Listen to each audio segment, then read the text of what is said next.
Welcome, my dear listener. Tonight, I shall tell you of an age when the world was young and the stars were closer to men's hearts. I have walked this earth for many ages, and in that time I have witnessed the rise and fall of empires, the birth of religions, and the slow turning of seasons that mortals count as centuries. But of all the threads woven through the tapestry of human civilization, few are as ancient, as persistent, or as misunderstood as the slender green plant you know as cannabis. Let me carry you back, far back, to a time when the world was younger than memory itself. Picture, if you will, the northeastern plateau of what you now call Tibet, where the air grows thin and the mountains scrape the belly of heaven. It is cold here, bitterly so, and the wind carries with it the scent of snow and stone.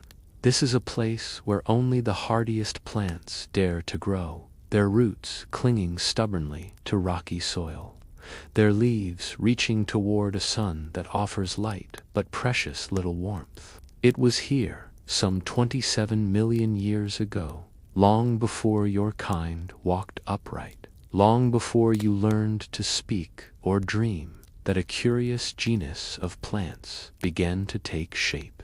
They were humble things at first, these ancestors of cannabis, cousins to the hop plant that would one day flavor your beer. But the harshness of this high plateau demanded adaptation.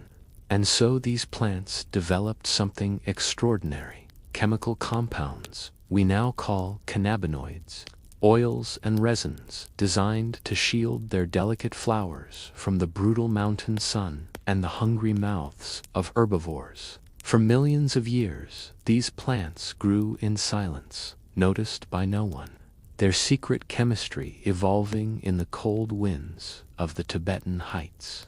And then, in what to me seems like the blink of an eye, though to you it would be 12,000 years, something changed.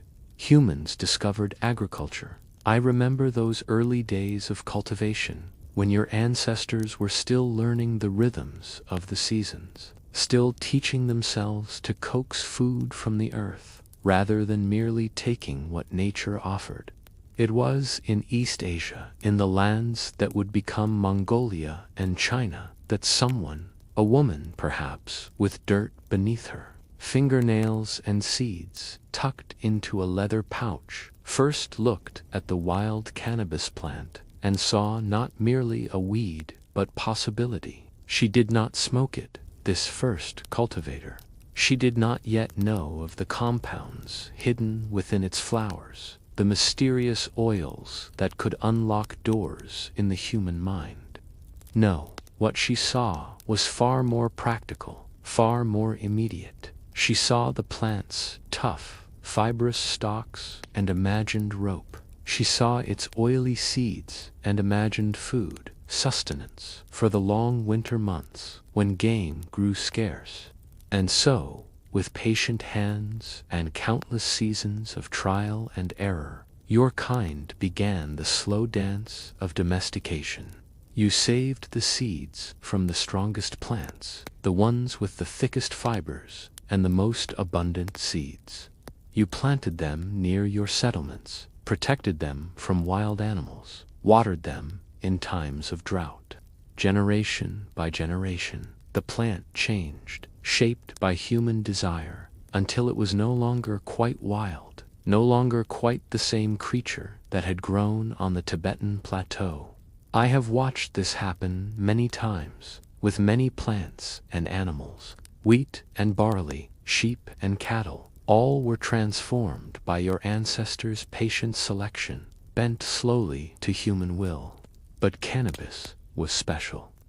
Cannabis, you see, was one of the very first, one of the oldest partnerships between your kind and the green world.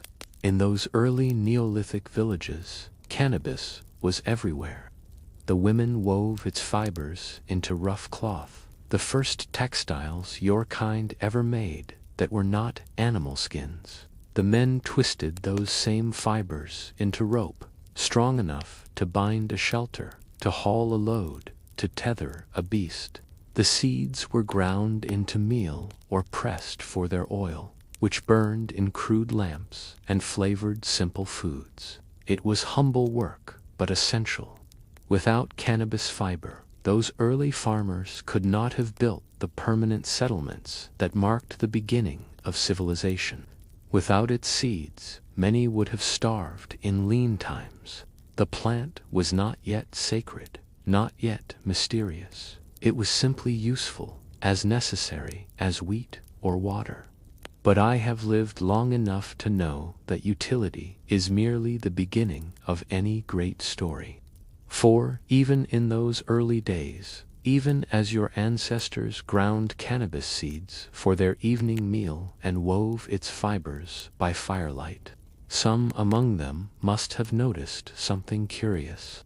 When the plant flowered, when its sticky, resinous buds ripened in the summer heat, it released a peculiar fragrance, sharp, herbal, slightly sweet. And if someone happened to throw those flowers onto a fire, perhaps to dispose of them, perhaps merely by accident, the smoke that rose from the flames carried that fragrance into the night air. And anyone who breathed that smoke, even innocently, even without intention, felt ... different. I imagine the first person to experience this must have been terribly confused. There was no word yet for intoxication, no cultural framework for understanding what was happening. All they knew was that the world had suddenly become more vivid, more alive. Colors seemed brighter. Sounds carried new depths. The crackling of the fire was music. The patterns in the flames were stories. The stars overhead, always constant, now seemed to pulse with meaning. Perhaps they were frightened. Perhaps they laughed. Perhaps they sat in silence, watching the fire burn down to embers, and wondered if the gods had touched them, or if they had somehow touched the gods. Whatever that first reaction was, it marked a turning point. Humanity had discovered something profound, though it would take millennia to understand what, hidden within this useful plant, this source of fiber and food, was a key, a chemical key that could unlock doors in the human mind, doors that led to places strange and wonderful, and sometimes terrifying. But I am getting ahead of myself. That discovery, that first deliberate inhalation of cannabis smoke, would not come for thousands of years yet. For now, in those early Neolithic villages, the plant remained what it had always been, a gift from the earth, a tool for survival, a thread in the great weaving of human civilization. And already, even then, it was traveling. Chapter 2: The Weaver's Gift. Welcome, my dear listener. Tonight, I shall tell you of an age when the world was young, and the stars were closer to men's hearts. I have walked through many centuries, my dear friend, and witnessed the rise and fall of empires that believed themselves eternal. But tonight, I wish to take you back to a time that modern minds often misunderstand: the Middle Ages. That great tapestry of human struggle woven between ancient Rome's collapse and the dawn of new worlds. You must imagine, if you will, a world without the certainties you now possess. There were no engines to conquer distance, no electric lights to banish the night's terror, no medicines to halt the advance of plague. In such a world, every rule, every law, every seemingly absurd restriction was not madness, but survival itself given form. I recall standing in a medieval marketplace on a frost-bitten morning, watching the town crier announce new regulations about the length of shoe points permitted to common folk. The crowd muttered, some laughed bitterly, but they obeyed, for they understood, as perhaps you do not yet, that these strange rules were the scaffolding that held their fragile world together against the chaos that forever threatened to consume it. Let us begin our journey with something that might seem to your modern eyes utterly ridiculous: the laws that govern the very clothes upon a person's back. In the 14th century, if you were born a peasant in England, the law did not merely suggest what you should wear, it commanded it with the force of royal decree. These were called sumptuary laws, and they dictated with extraordinary precision which colors, which fabrics, which styles belonged to which souls, based solely upon the accident of their birth. Picture yourself as a common farmer, rising before dawn in your timber-framed cottage. You reach for your clothing, and what do you find? Rough wool, scratchy against the skin, dyed in the dullest browns and grays, the colors of earth and toil. This was not fashion, this was law. Meanwhile, in the manor house beyond the fields, a nobleman's daughter was being dressed by servants in silk so fine it whispered with every movement, in velvet so rich it seemed to hold light within its folds. Purple, that most precious of colors, graced her shoulders, a hue forbidden to all but those of royal blood. Ermine and sable furs, soft as clouds, were draped around her neck.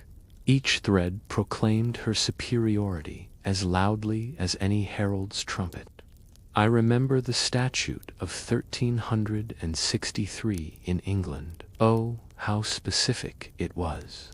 Servants were forbidden from wearing cloth valued over 2 shillings per yard. In Florence, merchant women, no matter how wealthy their husbands' coffers, could not adorn themselves with belts fashioned from gold or silver. The law reached even 2 feet. Nobles paraded in poulaines, those absurd pointed shoes that stretched sometimes 12 inches beyond the toes, tied with ribbons to the knee to prevent tripping. Such impractical footwear announced to all who saw them, "I am so wealthy, so powerful, that I need never perform labor." You might ask, my friend, why such obsession with fabric and thread? Why did kingdoms spend precious resources employing fashion inspectors to patrol markets and churches, demanding to see income documents, measuring hem lengths, checking the quality of wool? The answer reveals the medieval mind more clearly than any philosophy text. In a world where most could not read, where social mobility was viewed not as opportunity, but as cosmic disorder, clothing served as a universal language. One glance at a person's attire told you everything you needed to know: their rank, their occupation, their worth in the great hierarchy that stretched from the lowest serf to the king himself, and from the king upward to God. The nobility feared, you see, not merely that peasants might look like lords, but that if the visible order collapsed, the entire structure of heaven and earth might crumble with it. If a farmer could dress as a knight, what stopped the knight from being mistaken for a farmer? And if such confusion reigned, how could society function? How could justice be administered? How could God's divine plan be recognized and honored? But there was more to these laws than maintaining cosmic order. The rising merchant class, grown wealthy through trade in cloth and spices and foreign luxuries, threatened the nobility's supremacy. A merchant might not possess noble blood, but he could possess noble gold. Sumptuary laws then became economic weapons.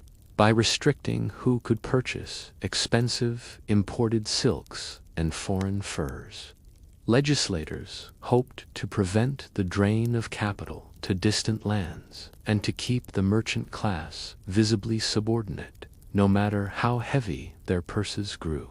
For the violent class, the knights and warriors who held power through force, there was another calculation. By limiting how much they could spend on clothing, authorities hoped to reduce their liquid wealth, leaving them with less gold to spend on weapons and warfare. It was financial control disguised as fashion regulation. Enforcement was theater and terror combined. Town officials and fashion inspectors prowled the streets, particularly on market days and Sundays when people gathered at church. I have seen a woman suspected of wearing silk above her station, stopped on church steps while inspectors examined her hem with all the gravity of judges weighing evidence of murder. They demanded proof of her husband's income, proof of noble lineage, proof of her right to that shimmer of fabric. Punishments varied, but were always public. Fines heavy enough to bankrupt a household. Public humiliation in the town square, where the offender might be stripped of the forbidden garment before the jeering crowd. Sometimes imprisonment, dark and cold, for the crime of looking too beautiful, too prosperous, too far above one's ordained place. I recall a young woman in Bruges, her name lost to time, but her story etched in my memory. She had sewn herself a dress of modest velvet, not grand but lovely, purchased with coins saved over years. She wore it once to a wedding, and for that single act of pride, she spent 3 days locked in stocks in the market square. The offending dress hung around her neck like a criminal's placard, while children threw rotted vegetables and adults shouted mockery. Yet within this cruelty lived a strange truth. These laws, however harsh, helped maintain a world that understood itself. They prevented the social chaos that medieval minds equated with the end times. They ensured that when you met a stranger on a road, you knew immediately whether to bow, to nod as an equal, or to ignore them as beneath notice. And so the peasants wore their rough wool and sturdy boots. The merchants chafed beneath restrictions, while counting their gold in secret. And the nobles peacocked in their silks and ridiculous pointed shoes, secure in the visible proof of their God-given superiority. The fabric of society, quite literally, was held together by thread and law, by color and consequence. This, my dear listener, was but the first strange rule of the medieval world. There are many more to come, each as peculiar, each as necessary. But before we continue our journey deeper into these forgotten laws, let us pause and breathe in the scent of that ancient world. Wood smoke and unwashed bodies, baking bread and horse-dung incense from churches, and the ever-present smell of fear. For fear, you see, was the constant companion of medieval life, and from fear came all these rules that seem so strange to you now. Now, my friend, let us turn our attention from the silks and velvets of the noble class to something far more essential to life itself. Let us speak of bread. You take for granted, I suspect, the loaf you purchase from your modern bakery. You trust that its weight is honest, its ingredients wholesome, its price fair. You have laws and inspectors and consumer protections that work invisibly to ensure your daily bread does not poison or cheat you. But in the medieval world, such trust was earned through one of the earliest and most strictly enforced regulations in English history, the Assize of Bread and Ale. I remember the 13th century well, when this law was first proclaimed across the high medieval English countryside. It was called in Latin the Assize Panis et Servicia, and it declared with the force of royal authority that bread and ale, the twin pillars of every commoner's diet, would be regulated with the same seriousness as matters of war and peace. Imagine, if you can, that your survival depends almost entirely on a single food. For the medieval poor, this was no exaggeration. Bread was not a side dish or an accompaniment. It was breakfast, lunch, and dinner. A good day meant thick bread, with perhaps some onion or a scrap of cheese. A bad day meant thin bread and nothing else. Children grew up on bread. Old people died, still chewing bread with whatever teeth remained.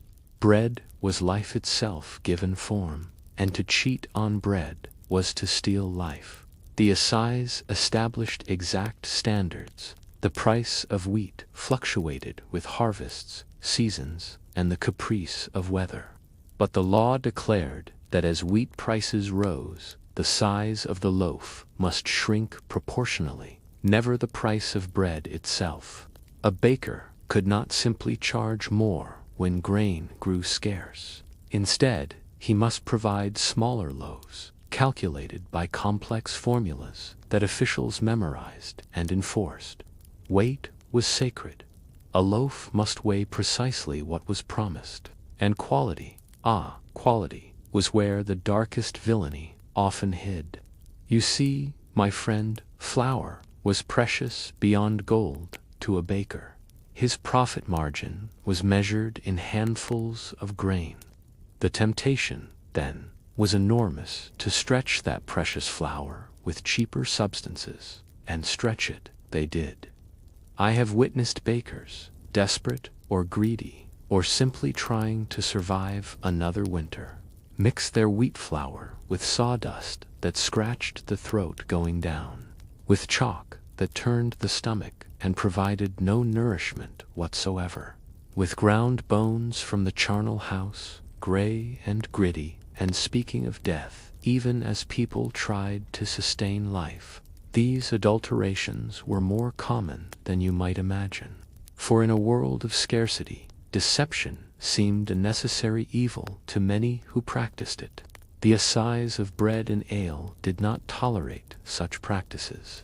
In every town and village, the local manor court appointed inspectors, yes, actual bread inspectors, men whose sole occupation was to visit bakeries unannounced, to slice open loaves and smell them for the telltale sawdust scent, to weigh each loaf on certified scales, to guard against the theft of life through corrupted bread. The punishments for violating the Assize were designed not merely to punish, but to shame, to restore public trust through public spectacle. I recall standing in the market square of a small English village. Its name has faded from memory, though the scene remains vivid, watching a baker being dragged through the streets, on a hurdle a wooden sledge pulled behind a horse. Around his neck hung the offending loaf, blackened and hard, swinging like a grotesque pendant. The crowd followed, some jeering, some silent, all watching. This was no private fine paid in a magistrate's chamber. This was theater. This was community justice. The message was clear. We all depend on bread, and those who corrupt it corrupt life itself. Other punishments awaited dishonest bakers. The pillory, that wooden frame that locked the head and hands in place, would hold a baker upright in the busiest part of town. Stale, fraudulent loaves would be displayed around him, and passers-by were encouraged to express their opinions, sometimes verbally, sometimes with thrown refuse, sometimes with fists. A baker might spend an entire day there, neck aching, dignity destroyed, while his shop stood empty and his reputation crumbled to dust. Some villages practiced an even more poetic justice. The offending baker would be forced to stand outside his own oven, close enough to feel the heat radiating from the stone, but forbidden to retreat. He would stand there for hours as the summer sun beat down or winter wind howled through the square, feeling the warmth he had used to create lies, unable to escape it. A literal taste of justice, the townsfolk called it, and they were not wrong. But the Assize was more than punishment. It was prevention.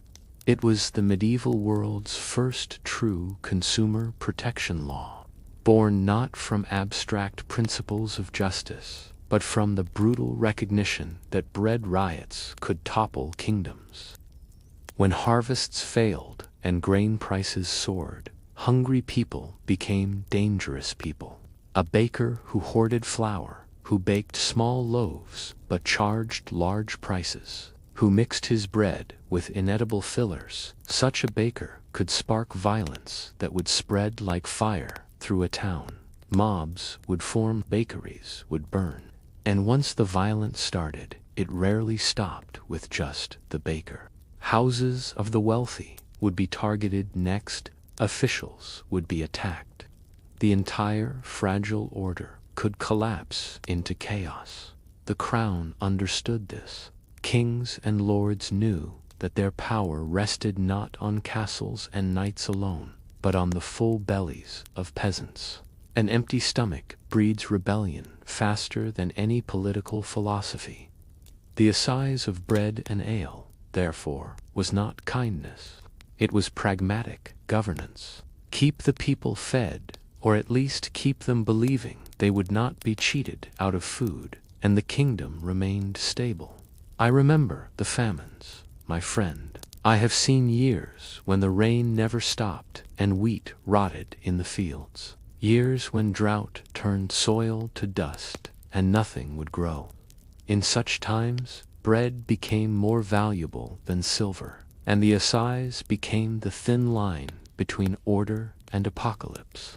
When a family's children were crying from hunger, when a man watched his wife grow thin and hollow-eyed, the knowledge that at least the bread they could afford would be honest bread, that knowledge was sometimes the only thing preventing riot. From this necessity came also the curious tradition that survives in your language even now, the baker's dozen.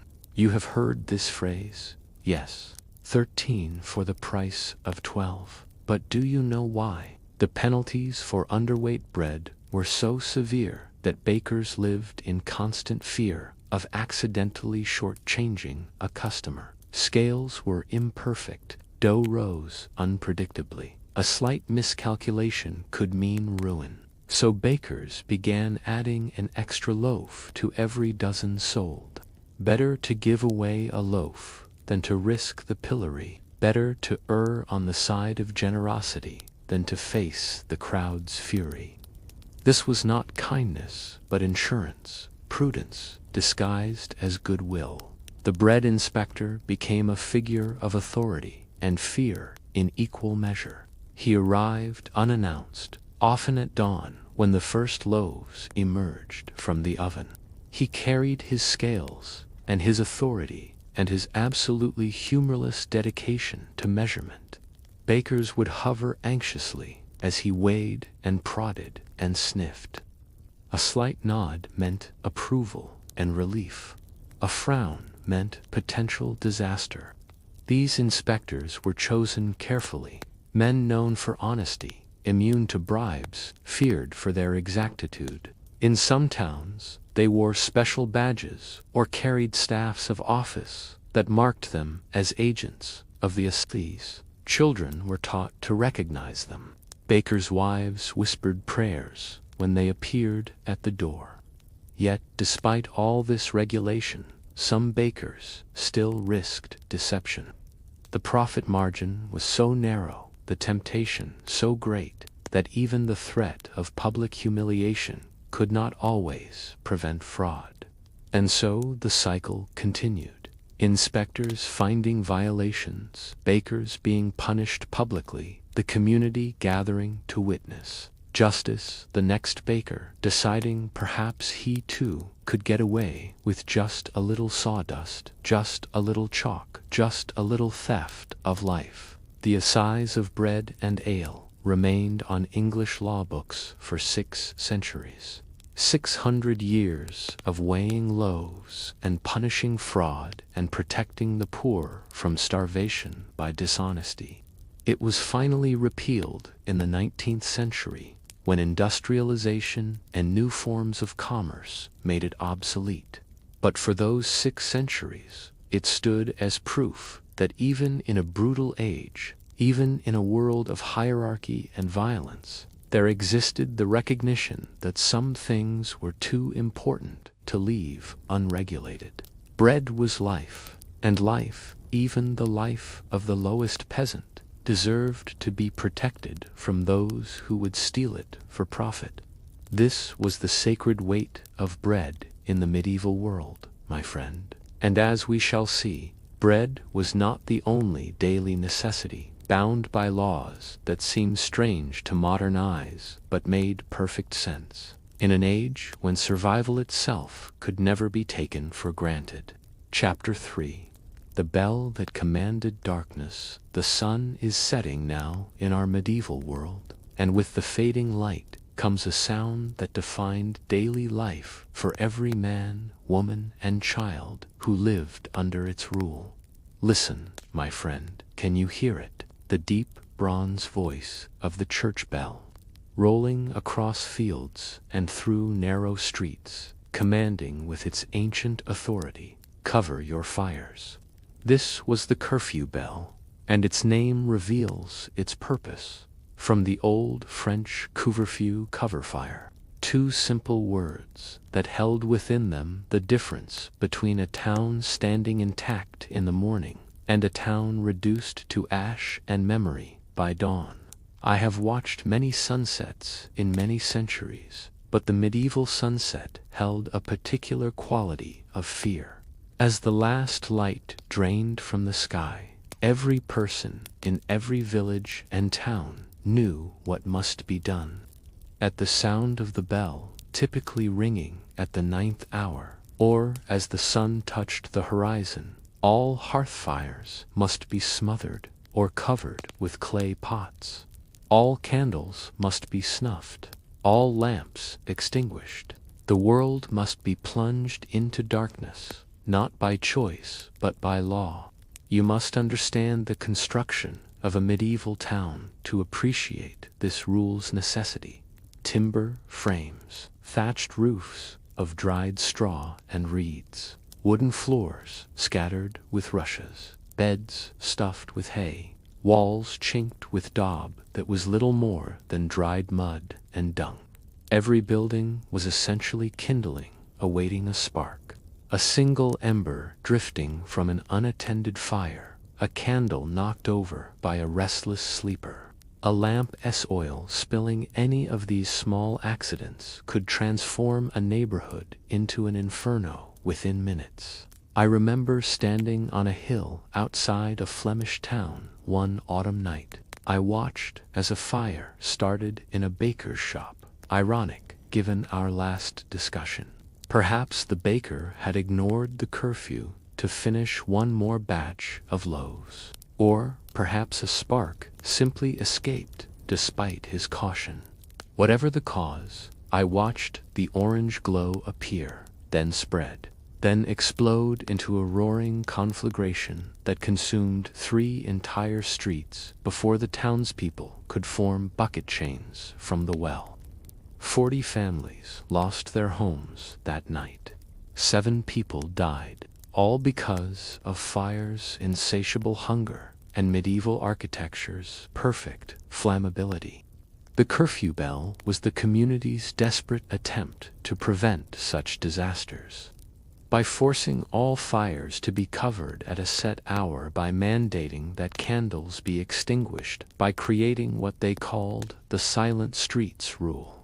Authorities tried to minimize the risk of fire during the most dangerous hours, those dark times when people slept and could not react quickly to danger. But the curfew was not solely about fire prevention, though that was its primary purpose. Darkness in the medieval world was thick with threats, both real and imagined.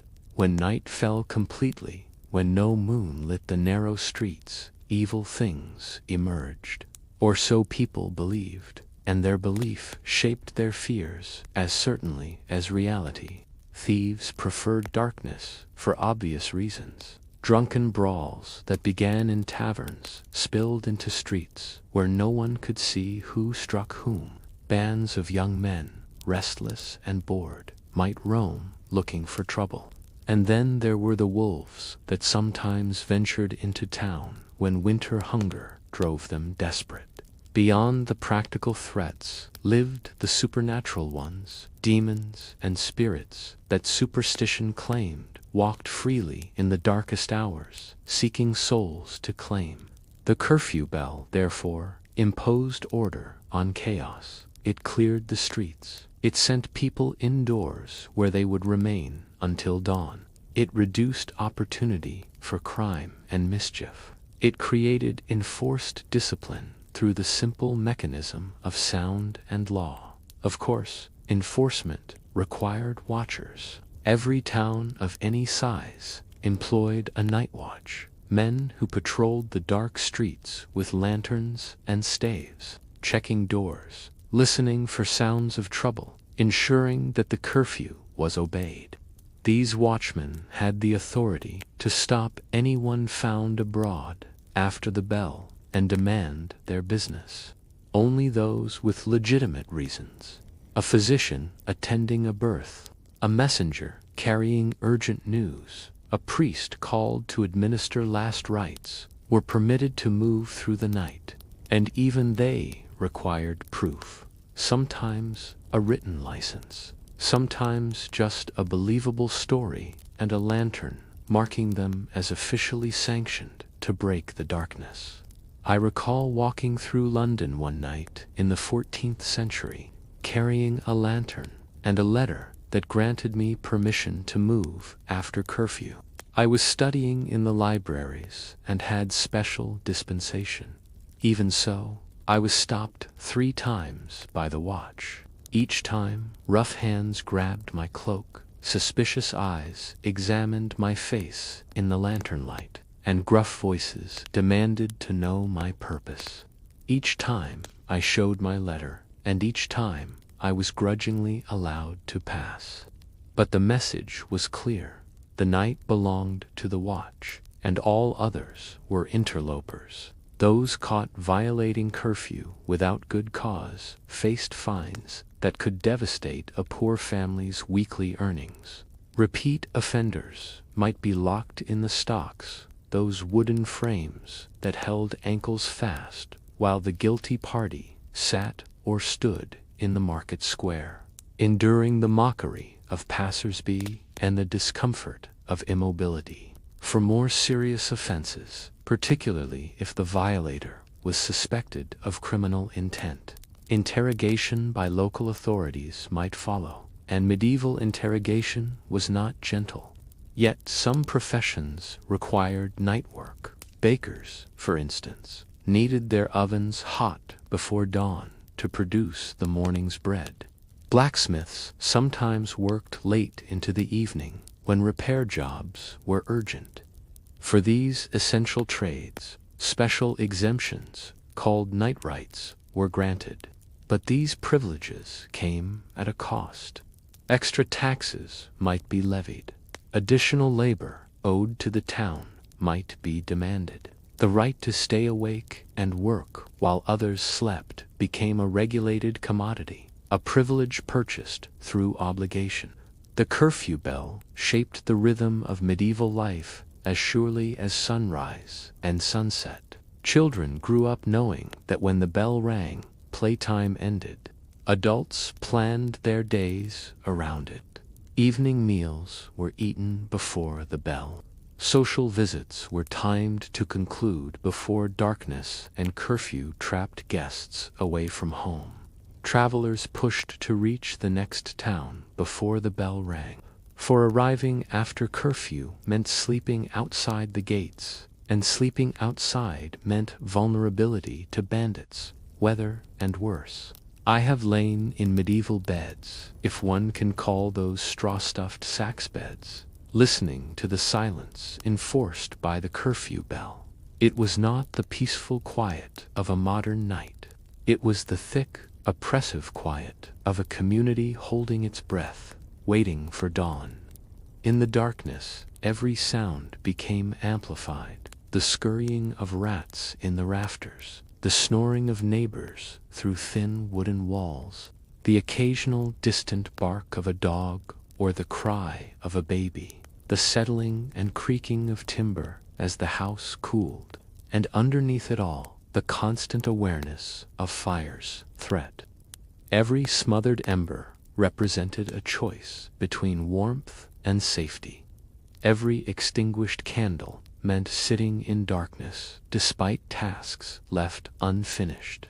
I have seen families huddled together for warmth after the curfew bell, speaking in whispers as if the darkness itself might be listening, waiting for the first gray light of dawn when life could resume its normal patterns. The curfew bell probably saved countless towns from destruction. We will never know how many fires were prevented by forcing people to cover their hearths, how many accidental conflagrations were avoided by mandating darkness. We can only count the fires that happened despite the curfew and imagine how much worse it might have been without this rule. Yet the cost was measured in cold nights and enforced helplessness. When a child fell sick in the dark hours, parents could not light candles to examine the fever. When work remained unfinished, it stayed unfinished until dawn. When fear crept into hearts during the long darkness, no lamp could be lit to push it away. The curfew bell brought safety through deprivation, order through restriction, survival through collective obedience to a sound that rolled across the medieval world every evening, as regular and as inescapable as death itself. And so each night, as the bell tolled, fires were covered, candles snuffed, and darkness fell complete. The medieval world went to sleep not by choice but by law, trusting that this sacrifice of comfort would purchase another day of their town standing intact when morning came. Chapter 4. When God served as judge and jury, now, my friend, we must speak of justice in the medieval world.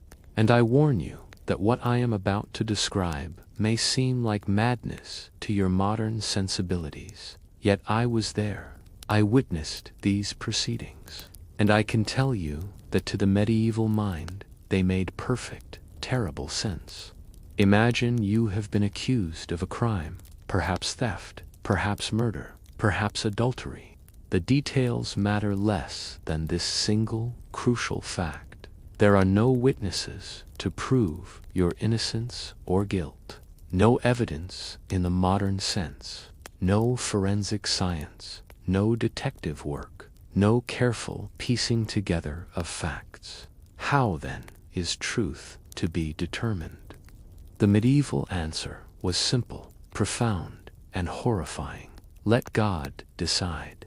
This was the trial by ordeal, and it rested on a belief so fundamental to the medieval worldview that questioning it would have seemed absurd. God was not distant. God was not abstract. God was present, active, intimately involved in the affairs of men. And God, being just and omniscient, would certainly intervene to protect the innocent and expose the guilty. All that was required was to create a situation where divine intervention became necessary. I remember the first ordeal I witnessed. It was in a village in what is now Germany, in the year of our Lord 1100 and something. Forgive an old man's imprecise memory of dates, though the images remain sharp. A woman had been accused of poisoning her husband. There were no witnesses, only suspicion born from the fact that she had shown little grief at his death and that she had been seen gathering herbs in the forest. Circumstantial whispers, nothing more, but enough to bring her before the village court. The priest blessed the proceedings. Prayers were offered. The entire community gathered, because an ordeal was not a private matter. It was a public calling upon God, and all must witness the divine response. The method chosen was the ordeal by hot iron.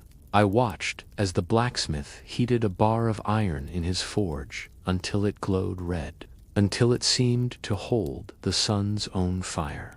When it was ready, and the priest determined when that moment arrived, for this was as much ritual as test, The woman was brought forward. Her face was pale but composed. She had confessed nothing, maintained her innocence throughout. Now God would speak where she could not convince.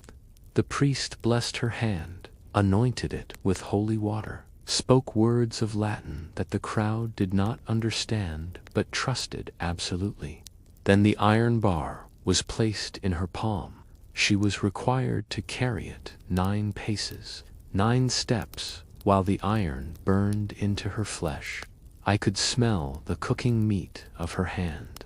I could hear the sound, like bacon in a pan, that terrible sizzling. She walked those 9 paces, her face rigid with agony, and then the iron was removed. Her palm was a ruin of blisters and charred skin, but the test was not complete. Her hand was wrapped in clean linen, blessed and sealed. For 3 days she would wait. The village would wait. God would decide. On the 3rd day, the bandages were unwrapped before the assembled community. If the wound showed signs of clean healing, and what clean healing meant was subject to interpretation, she would be declared innocent. If it festered, if it oozed pus, if it showed signs of infection, which in a world without antiseptics was almost inevitable, she would be declared guilty. I do not know what the ruling was in that particular case. I left the village before the 3 days elapsed, but I know the logic, and I know that many innocents were condemned by their own bodies' inability to heal from terrible burns without infection. The ordeal took many forms, each with its own terrible elegance. There was the ordeal by cold water, perhaps the most cruel in its irony. The accused would be bound tightly arms to sides, legs together, and thrown into a pond or river. The logic, if one can call it that, was this: pure water, as God's creation, would accept the innocent and reject the guilty. Therefore, if the accused sank, they were innocent. If they floated, the water had rejected them, proving guilt. Do you see the wicked trap? Innocence was proven by drowning. A person who sank might be pulled out and declared innocent if they survived. Many did not. They drowned, while the observers waited to see if the water would accept them. Their innocence was proclaimed over their corpse. The guilty, meanwhile, floated and lived, at least long enough to face execution for their crimes. I witnessed such an ordeal in England, near a mill pond. An old man, accused of stealing sheep, was bound and thrown in. He did not float. He sank like a stone, and God had spoken.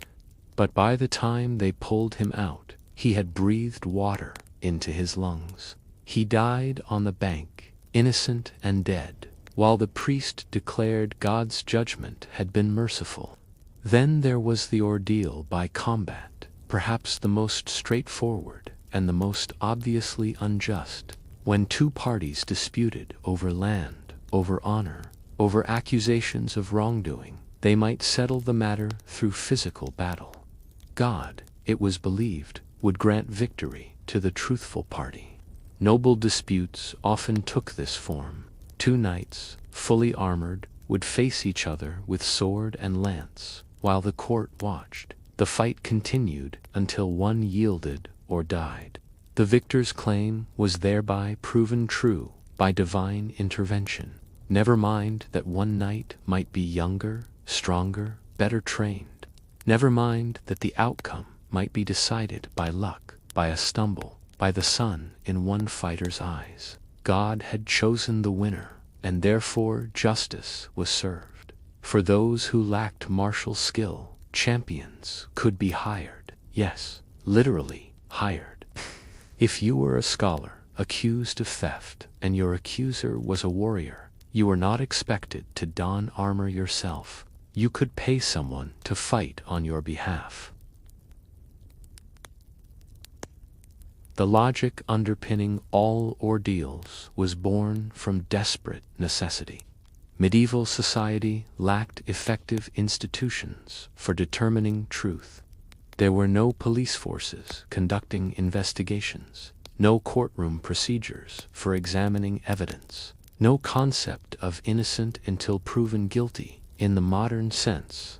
Communities were small, insular, and prone to feuds that could tear them apart. When a crime occurred, especially a crime without witnesses, how was peace to be restored? How was the community to move forward? The ordeal provided an answer that everyone could accept, or at least everyone was forced to accept. It was final. It was supposedly infallible. It carried the weight of divine authority. If God declared you guilty through the ordeal, no amount of protesting would help.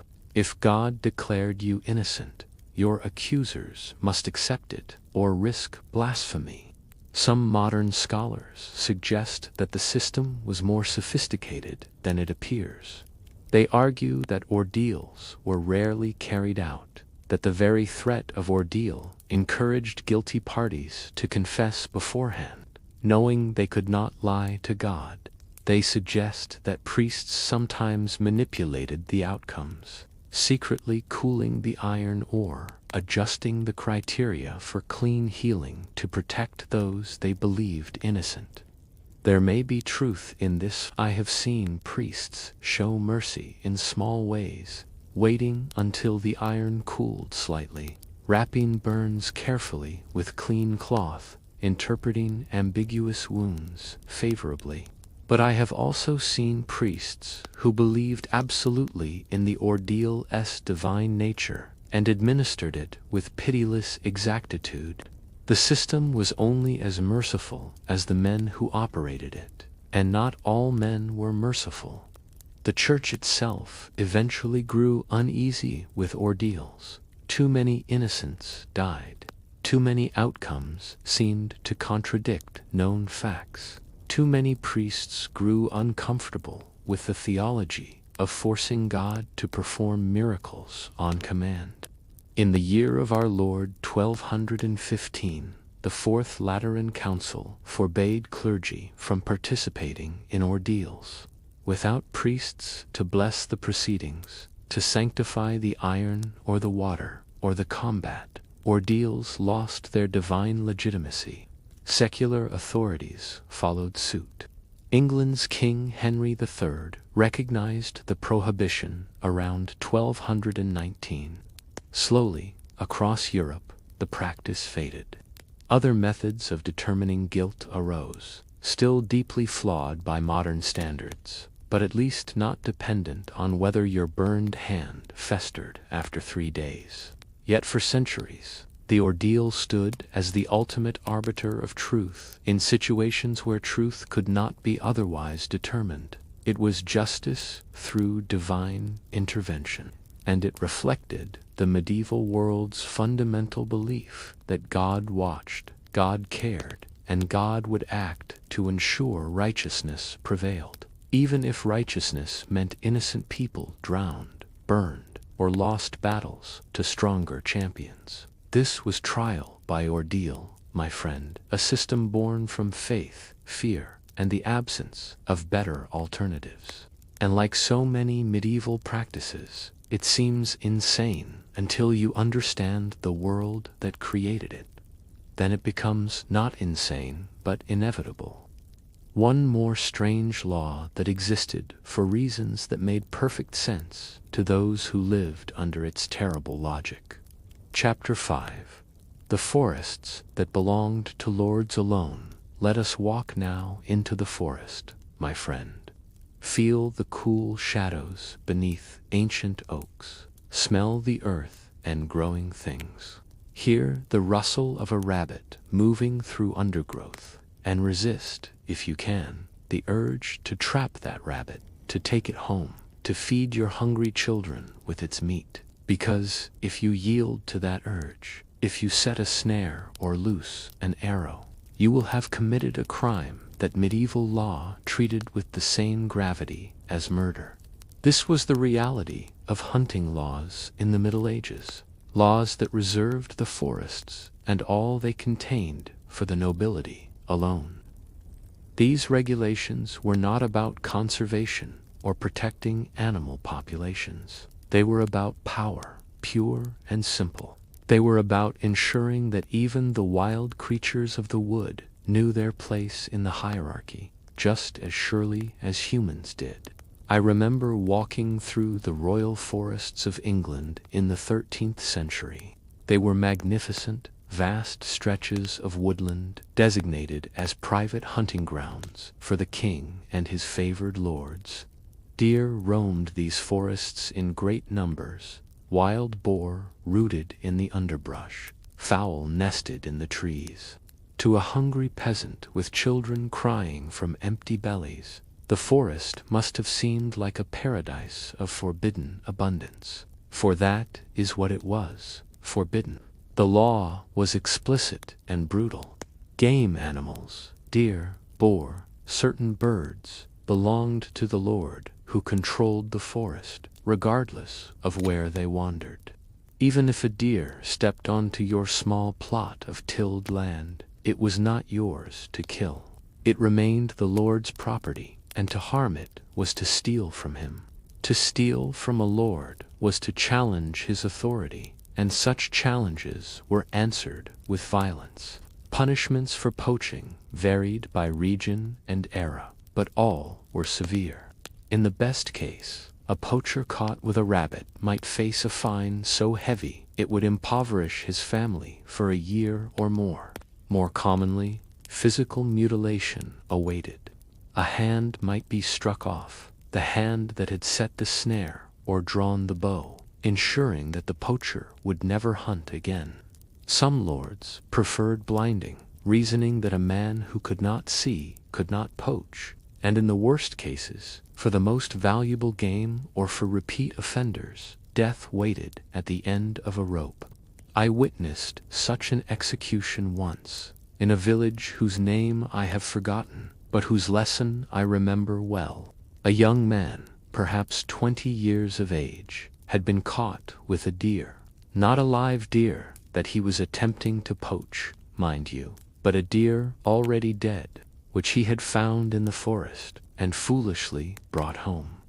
He claimed he had discovered it already killed, perhaps by wolves. The lord's gamekeeper claimed otherwise. The young man was hanged in the village square while his mother wept and his siblings watched, learning the price of touching what belonged to the nobility. The irony was thick enough to choke upon. That same lord, I learned, had participated in a hunt the previous week. 300 deer had been driven into nets and slaughtered for sport. Not for food, the meat would be distributed as gifts or left to rot because there was simply too much to use. For sport alone, for the spectacle of it, for the display of power that came from commanding beaters and dogs and hunters to destroy 300 living Greek creatures in an afternoon of entertainment. But let one peasant take a single rabbit to feed his family, and it was theft worthy of the harshest punishment. You must understand, my friend, that hunting rights were never truly about the animals themselves. They were about control. They were about maintaining visible, enforced boundaries between the classes.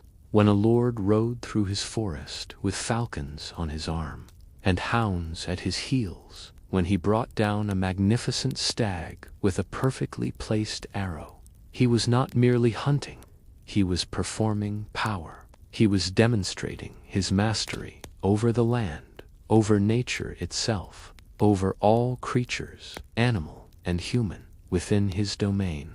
Forests were carefully managed to preserve this display.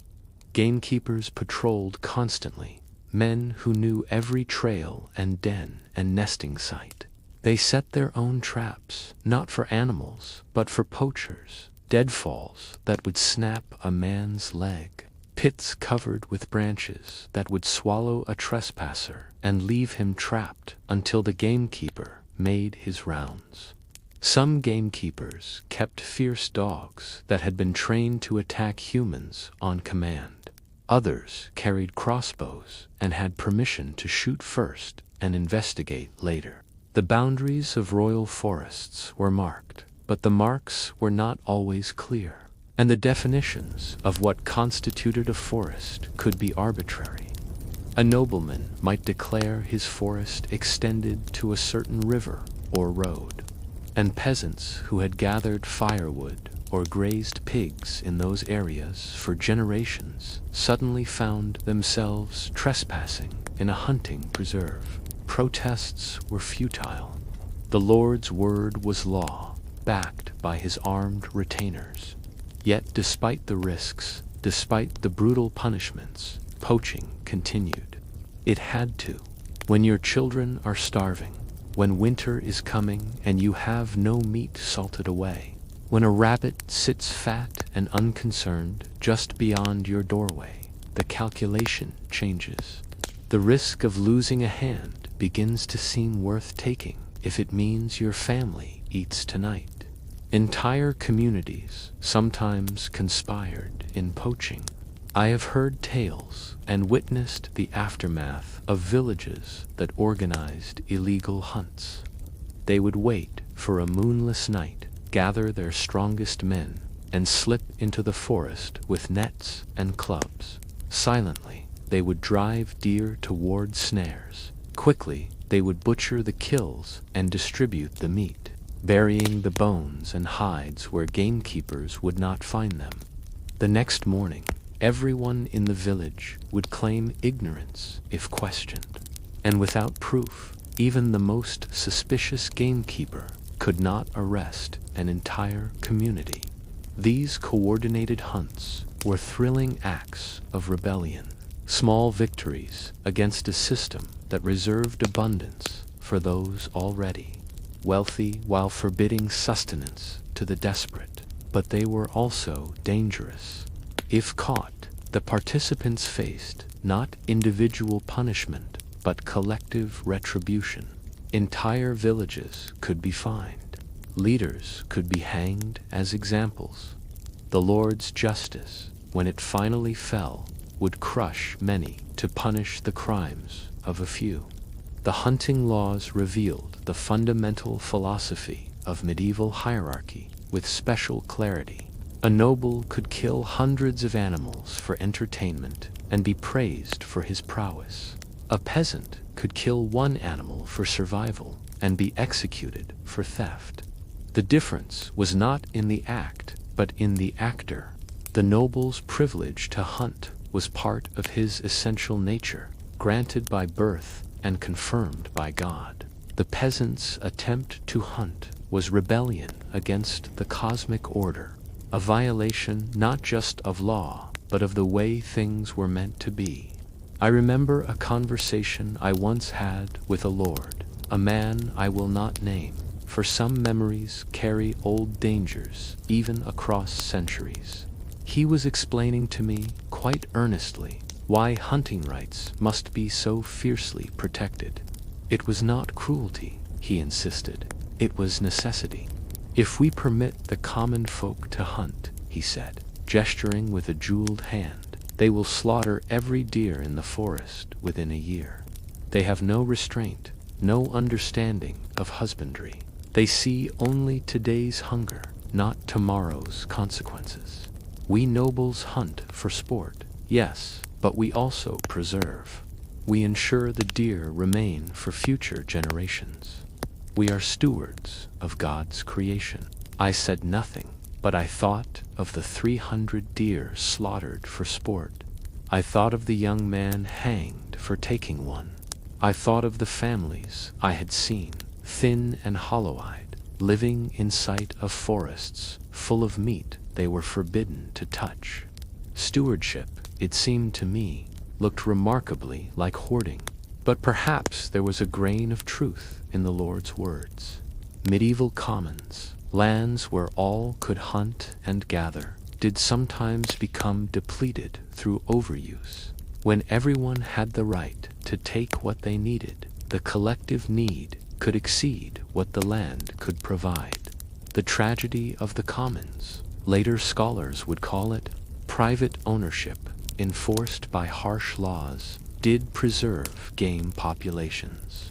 Yet such preservation came at a cost, measured in hunger and mutilated hands and bodies swinging from gibbets.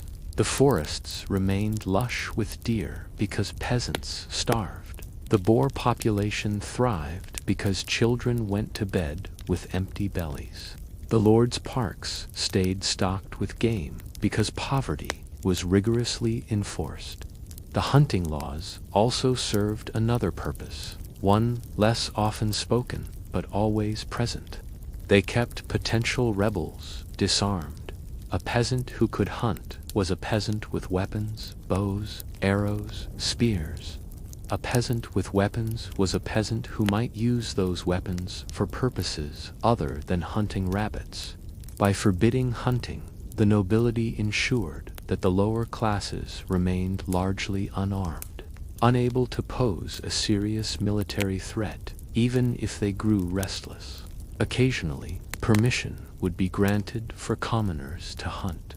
During times of war, when the Lord needed bowmen for his armies, he might allow the men of his lands to practice with bows and to hunt lesser game to hone their skills. But such permissions were temporary, revocable, and came with restrictions. They were privileges granted and withdrawn at the Lord's pleasure, never rights claimed by the hunters themselves.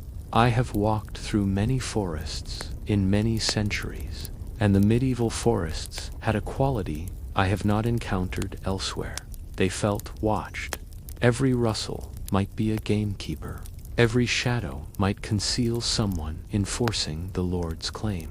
The animals themselves seemed to sense this tension. The deer were often bolder near humans than their modern descendants, as if they understood they were protected from those who looked at them with hungry eyes. And the peasants who lived beside these forests learned to avert their eyes, to walk past abundance with studied indifference, to teach their children from the earliest age that the rabbit in the snare was not food, but forbidden fruit, and that hunger was preferable to the Lord's justice. This, then, was the medieval reality of hunting. The forests belonged to lords alone. The animals within them were property more carefully guarded than gold. And the hungry were taught that their place was not to take what they needed, but to accept what they were given, to obey boundaries both visible and invisible, and to remember always that even nature itself bowed to the hierarchy that placed nobles above commoners, as surely as heaven stood above earth. Chapter 6. The Dangerous Waters of Cleanliness. Now, my friend, let us speak of a topic that may surprise you, the medieval relationship with bathing. You have heard, no doubt, the common myth that medieval people never bathed, that they were universally filthy and proud of it. This is not quite accurate. The truth, as always, is more complicated and more interesting. Medieval people did wash. They understood cleanliness, valued it even, but they also feared it. I remember the public bathhouses of the early Middle Ages, before suspicion and plague turned them into pariahs. They were marvelous places, descended from the Roman tradition of communal bathing. In cities and large towns, bathhouses offered more than mere washing. They were social centers where people gathered to relax, to gossip, to conduct business, to escape for a few hours the grinding poverty and labor of daily life. The bathhouses I recall were steamy, warm havens smelling of wet wood and bodies, and sometimes herbs thrown into the water for fragrance. Men and women often bathed together, a practice that scandalized the church but persisted nonetheless because bathhouses were expensive to heat and maintain, and separating the sexes would have made them economically unviable for many proprietors. Large wooden tubs were filled with heated water, Imagine the labor required, the fires that must be kept burning, the endless hauling of water from wells or rivers. Bathers would sit together, sometimes clothed in linen shifts, sometimes naked, the steam rising around them like fog. Conversations floated with the steam. Deals were struck, marriages arranged, news shared. The bathhouse was democracy in its most literal form, all classes mingling in the great equalizer of hot water and nakedness. But bathhouses also developed reputations. They became known as places where more than bathing occurred. Prostitution flourished in some establishments. The mingling of sexes, the privacy of curtained alcoves, the relaxed atmosphere induced by heat and steam all created opportunities for activities the church considered sinful. Clergy began calling bathhouses dens of sin and budget brothels, and while this was exaggeration, it was not entirely inaccurate. Then came the plagues. I watched as the Black Death swept through Europe in the 14th century. I saw cities lose half their populations in months. I heard the death carts rattling through streets at dawn, collecting bodies, and I watched as terrified authorities searched desperately for explanations and solutions. Medieval medical theory was built on the concept of humors for bodily fluids that must remain in balance for health. Blood, phlegm, yellow, bile, black bile. Illness resulted from imbalance. But medieval doctors also believed in miasma, the idea that disease was carried through bad air, through corrupted atmosphere that entered the body through pores and orifices. And this is where bathing became dangerous. The theory went thus: hot water opens the pores. Open pores allow bad air to enter the body. Therefore, bathing, especially bathing in public bathhouses, where many people gathered and the air was thick with breath and steam, made one vulnerable to disease. It invited plague inside. This was, of course, completely wrong from a modern scientific perspective. Bacteria and viruses cause disease, not bad air.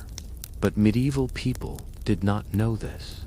They could only observe patterns and draw conclusions, and they observed that plague seemed to spread more rapidly in cities, in crowded places, in areas where people gathered closely together.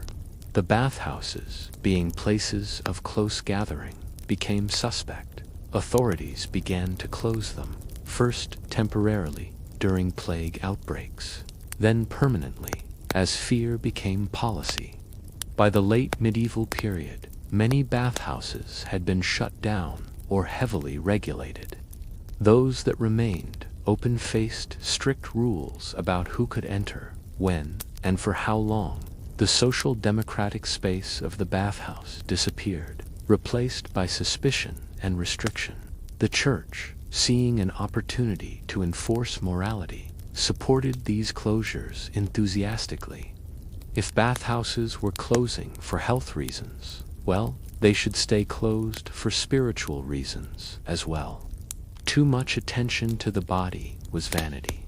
Too much washing suggested pride in one's physical appearance, and mixed bathing was obviously sinful. I remember a sermon I heard in Paris in the 15th century. The priest stood in his pulpit, voice thundering through the stone nave, declaring that those who bathed too frequently were placing their souls in peril. The body is temporary, he shouted. The soul is eternal. Why waste time cleansing the flesh when the spirit cries out for purification? His congregation nodded dutifully, though I suspect many were thinking more about the fact that bathhouse closures left them with few options for washing beyond hauling water to their homes. A labor-intensive process few had time or energy to perform regularly. The wealthy, as always, had alternatives. Nobles maintained private bathing rooms in their castles and manor houses. They could afford servants to haul water, heat it, fill tubs, and dispose of it afterward. They could bathe as frequently as they wished, without risking the moral condemnation or health fears associated with public bathhouses. Some even perfumed their baths with expensive oils and petals, turning washing into a luxurious ritual.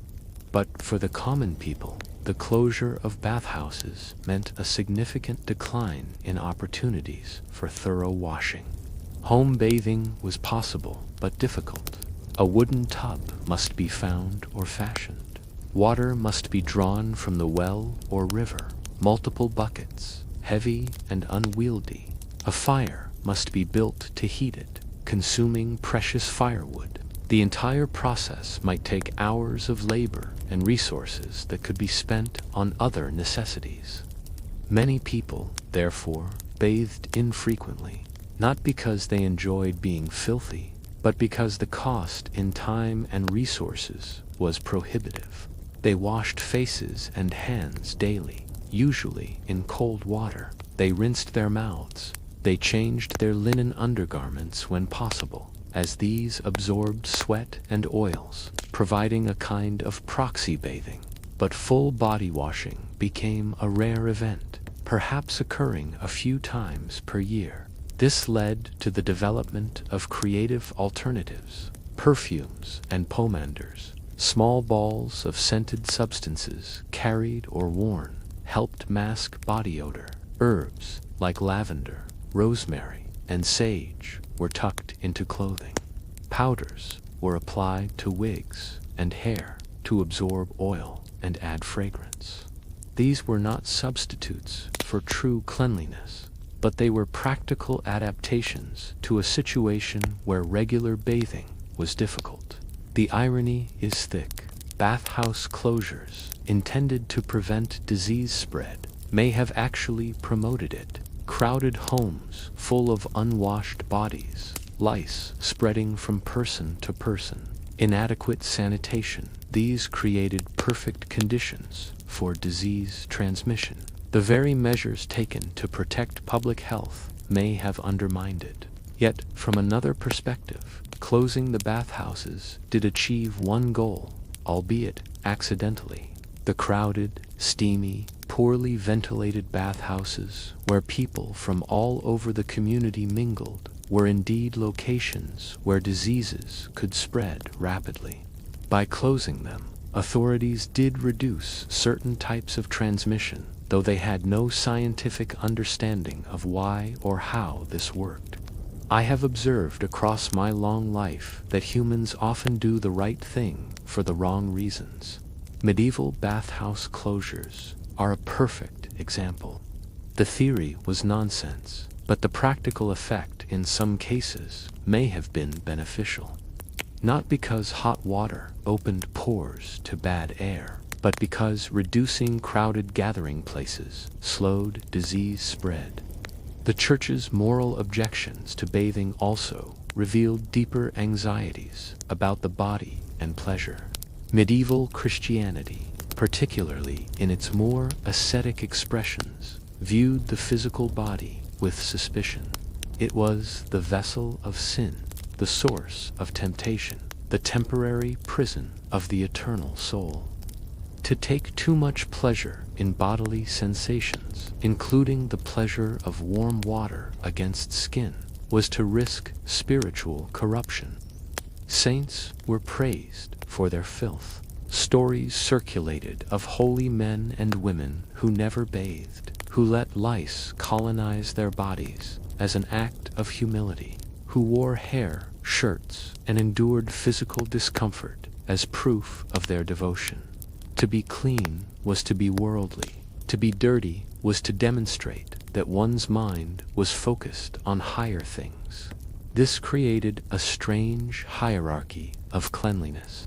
The nobility, bathing in their private chambers, were not criticized because their bathing was private and conducted with propriety. The poor, unable to bathe regularly, were both pitied and seen as appropriately humble. But the merchant class, with pretensions to cleanliness and comfort, were viewed with suspicion. Were they not becoming too comfortable, too attached to bodily pleasures, too worldly in their aspirations? I remember speaking with a merchant's wife in Bruges. She maintained a small bathing tub in her home and bathed weekly, a practice she kept somewhat secret. The priest disapproves, she confided to me. He says I am vain. But how can it be sinful to be clean? Does not Scripture speak of cleanliness? Yet I am careful not to bathe too publicly, lest I be thought prideful. She had internalized the contradiction at the heart of medieval attitudes toward washing. Cleanliness was good, but could become suspicious.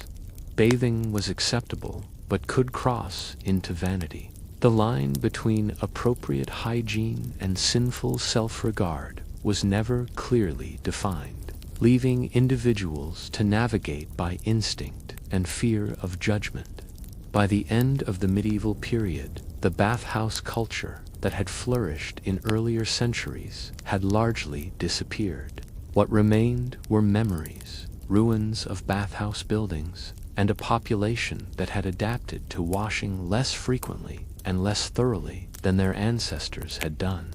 The Renaissance would eventually bring a revival of interest in bathing, though full cultural rehabilitation of regular washing would not occur until much later. The medieval period stands as a strange interlude where humanity knew how to bathe, had the facilities and traditions for bathing, but chose, through a combination of fear, religious conviction, and practical difficulty, to largely abandon the practice. This, my friend, was the medieval relationship with water and cleanliness. Not simple ignorance or filth, but a complex dance of desire and fear, necessity and restriction, health concerns and moral panic. And like so many aspects of medieval life, it made perfect sense to those who lived it, even as it seems incomprehensible to those who look back from a distance of centuries. Chapter 7. The animals who stood trial now. I must tell you something that will strain your credulity, my friend. I must tell you of a practice so bizarre, so seemingly absurd, that you may think I am fabricating tales to entertain you. I assure you, I am not. What I am about to describe happened regularly throughout the medieval period, witnessed by hundreds of communities, recorded in official legal documents that survive to this day. I speak of animal trials. Yes, you heard correctly. Animals, pigs, rats, insects, even weevils were formally charged with crimes, brought to trial, assigned lawyers for their defense, and sentenced according to the verdict of courts. The first time I witnessed such a trial, I thought perhaps I had wandered into some strange festival, some theatrical mockery of justice. But no, the proceedings were deadly serious. The judge wore his robes of office. The lawyers argued their cases with genuine passion. The spectators watched with the same gravity they would bring to any human trial, because to them this was justice, necessary and proper. The most common defendants were pigs. These animals, you must understand, were not kept penned as they are in your modern world. Medieval pigs roamed freely through streets and villages, serving as living garbage disposals, eating refuse and waste. They were essential to village sanitation, but they were also dangerous. A pig is a large, powerful animal. A pig defending her piglets or competing for food can be aggressive, and medieval children, often left unsupervised while parents worked in fields, sometimes became victims of pig attacks. When a pig killed a child, and this happened with tragic regularity, the community faced a problem. A human murderer would be tried and executed, but what of an animal murderer? Could the death be left unpunished? could cosmic order be restored without formal acknowledgement of the crime? The answer was trial. I witnessed such a proceeding in a French village. The date escapes me. Sometime in the 15th century, I believe. A sow had entered a home and attacked an infant lying in a cradle. The child died. The pig was captured and formally charged with murder. The trial was held in the village square. A temporary court was assembled. The pig, yes, the actual pig, was brought forward. She was, I remember, a large brown sow, dirty and snuffling, completely oblivious to the gravity of her situation. A lawyer was appointed to defend her. This was not mockery, but legal necessity. Justice required that the accused have representation. The defense lawyer argued, quite earnestly, that the pig had acted without malice, that animals lack the reason to understand their actions, that intent was absent, and therefore the killing was not true murder. The prosecutor responded that the cosmic order had been violated. A creature had killed a human, the pinnacle of God's creation. Regardless of intent, this inversion of hierarchy must be punished. The pig had broken the natural law, and the law must respond. Witnesses testified. The mother described finding her child. Neighbors confirmed the pig's presence. Evidence was presented with all the formality of a human murder trial. The judge deliberated, consulted legal precedents, for there were actual precedents in such cases. Centuries of animal trials creating a body of jurisprudence, and delivered his verdict. Guilty. The sentence was death by hanging. I watched as the pig was led to the gallows. A rope was placed around her neck. She struggled, of course, not understanding, motivated only by animal panic. The executioner pulled the lever. The pig dropped, and the crowd watched in silence as cosmic order was restored through formal punishment. But it does not end there, my friend. The pig was not merely executed. She was dressed in human clothing before her hanging. A tunic was placed on her body, sometimes a mask fashioned to look vaguely human. This was not humiliation, but elevation. The animal was being treated as if human, granted the dignity of formal execution rather than simple slaughter. The corpse was sometimes displayed afterward, hung in a public place as a warning. A warning to whom? To other pigs. No, though that was sometimes jokingly suggested. The warning was to humans. It said, "This is how seriously we take the social order. This is how important it is that even animals respect boundaries." Pigs were the most frequent defendants, but they were not alone.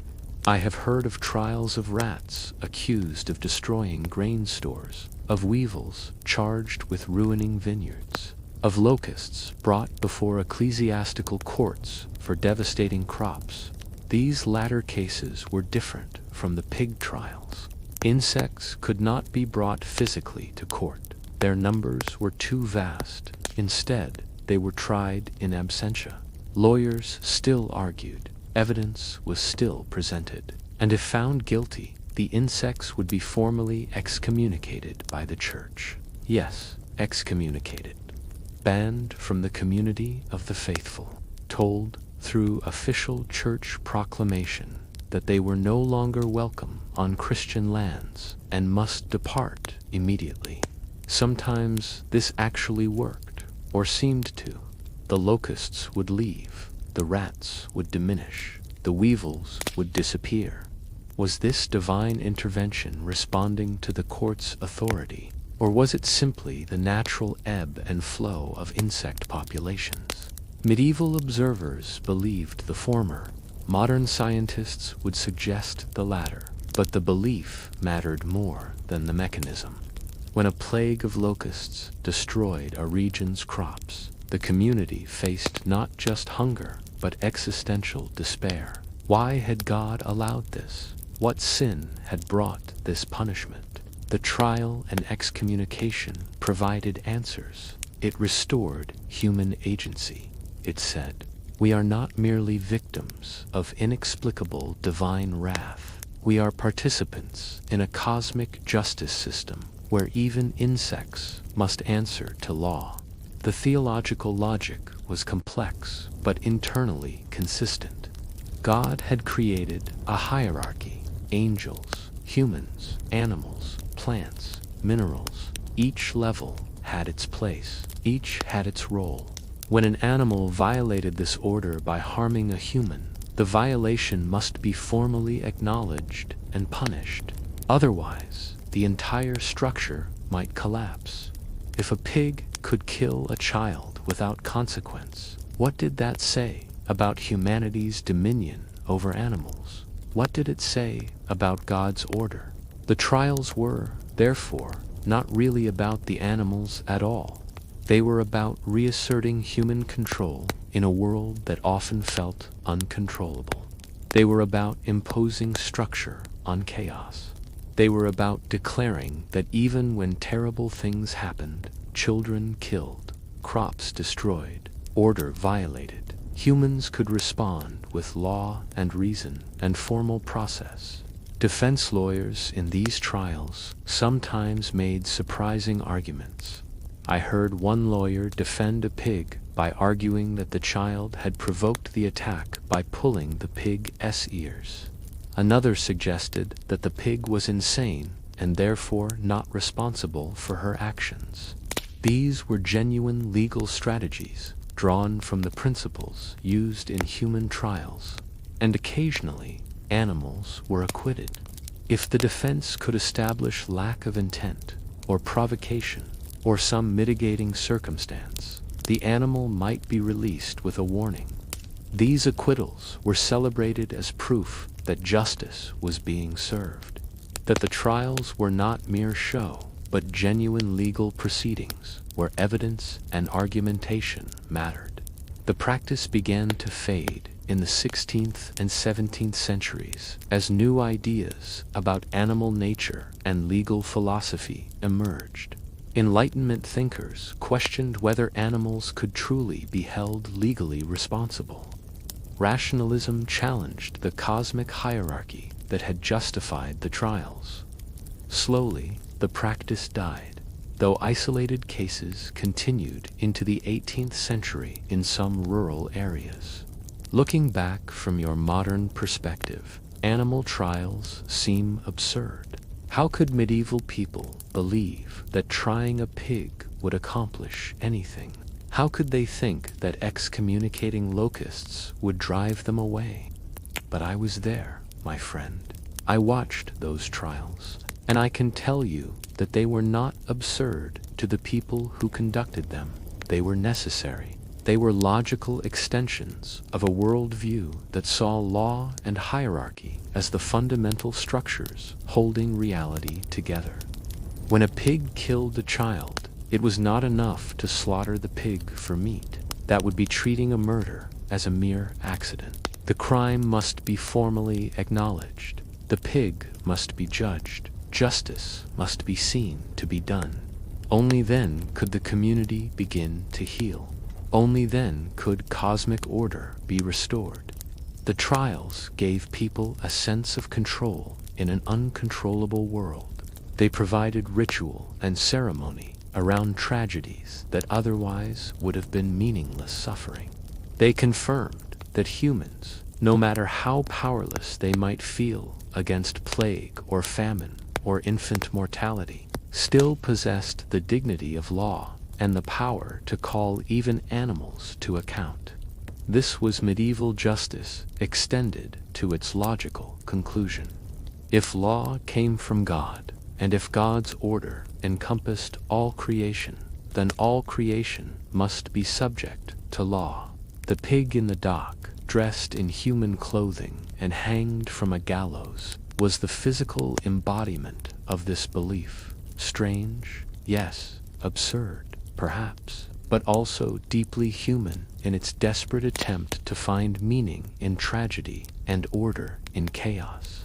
Chapter 8. the posture of sleep and death. Let us turn now to something more intimate, more personal. Let us speak of sleep. You lie down each night, I imagine, in a comfortable bed. You stretch out horizontally, your body parallel to the floor, perhaps on your side or back. You sink into mattress and pillows, allowing your body to relax completely into the support beneath you. This is so natural to you that you likely never question it. But in the medieval world, many people, even wealthy people, preferred to sleep sitting up. When I first discovered this practice, I was puzzled.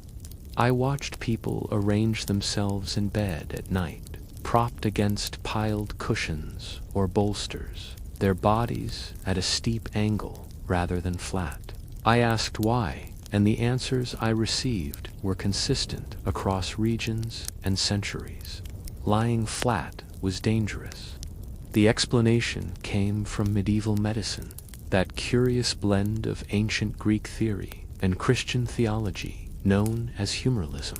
The human body, according to this theory, contained four humors: blood, phlegm, yellow bile, and black bile. Health required these humors to remain in proper balance and proper location within the body. When you lay completely flat, medieval doctors warned the humors could pool dangerously. Phlegm, in particular, was believed to collect in the head and chest when one slept horizontally.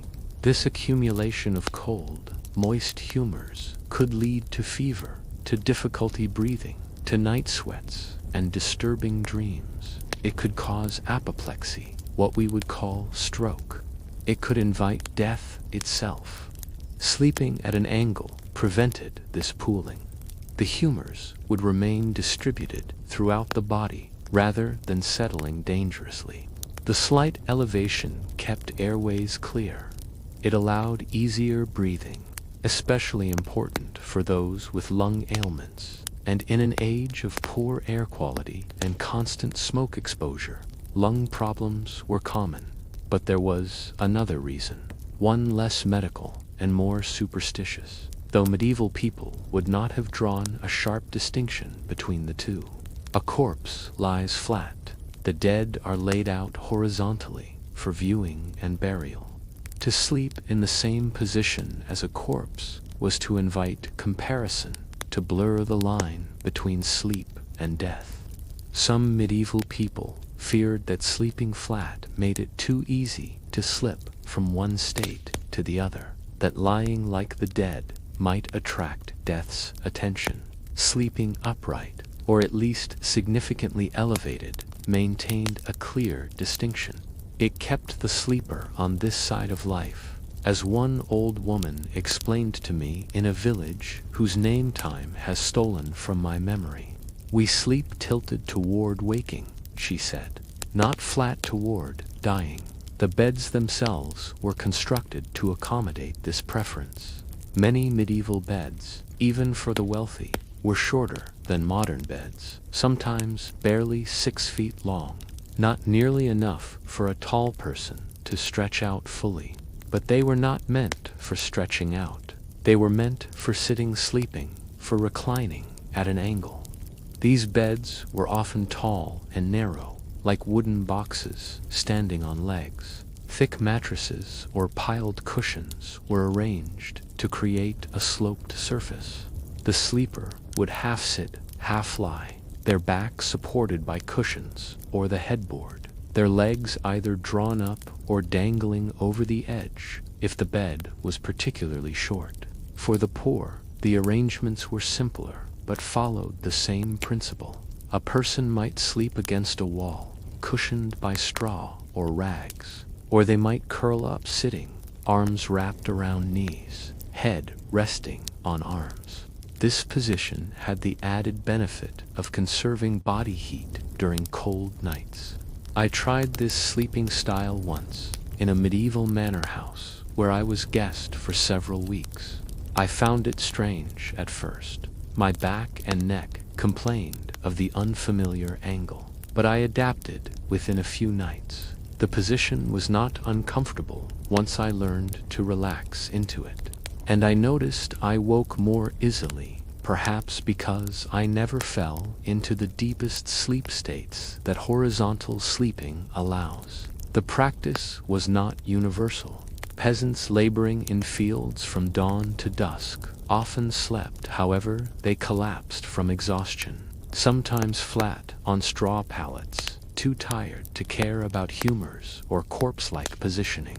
Soldiers on campaign slept flat, armor removed, grabbing rest wherever they could. But as a cultural ideal, as medical advice, as the preferred practice of those who had choice in the matter, angled sleeping dominated. Children were sometimes laid flat, as their humors were believed to be more naturally balanced and less prone to dangerous pooling.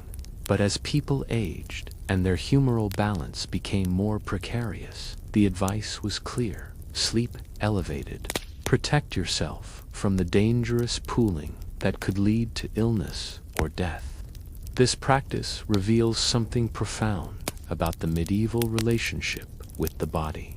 Modern medicine views the body as a machine, complex, yes, but ultimately mechanical. Medieval medicine viewed the body as a delicate balance of opposing forces, always threatening to tip toward imbalance, requiring constant vigilance and adjustment. Sleep itself was somewhat suspect. It was necessary, obviously, but it was also a state of vulnerability. During sleep, the soul was believed to loosen its connection to the body slightly, which is why dreams were taken so seriously. They were the soul's experiences, while partially freed from physical constraints. But this loosening also meant danger. Evil spirits or demons might attempt to harm the sleeper while the soul's guard was down. Sleeping in a more upright position kept one's posture defensive, alert, not fully surrendered to unconsciousness. It was a compromise between the body's need for rest and the soul's need for vigilance. I remember a physician in Bologna, a learned man who had studied at the university there, explaining the theory to me in great detail. He drew diagrams showing how phlegm would descend into lungs if one slept flat, how blood would stagnate in extremities, how the delicate balance of wet and dry, hot and cold humors would be disturbed by horizontal positioning. The body is like a vessel, he said, gesturing with ink-stained fingers. If you tip a vessel, the contents shift. If you lay a body flat, the humors shift. And unlike a vessel that can be set upright again, a body whose humors have pooled badly may never recover the proper balance. His certainty was absolute. This was not superstition to him, but science, supported by centuries of medical authority, dating back to Galen and Hippocrates. The fact that the reasoning was entirely wrong by modern standards did not make it less real to those who believed it. And so people slept at angles, propped on cushions, convinced they were protecting their health and avoiding the corpse-like posture that might blur the boundary between sleep and death. This practice faded slowly. By the Renaissance, medical theory was beginning to shift.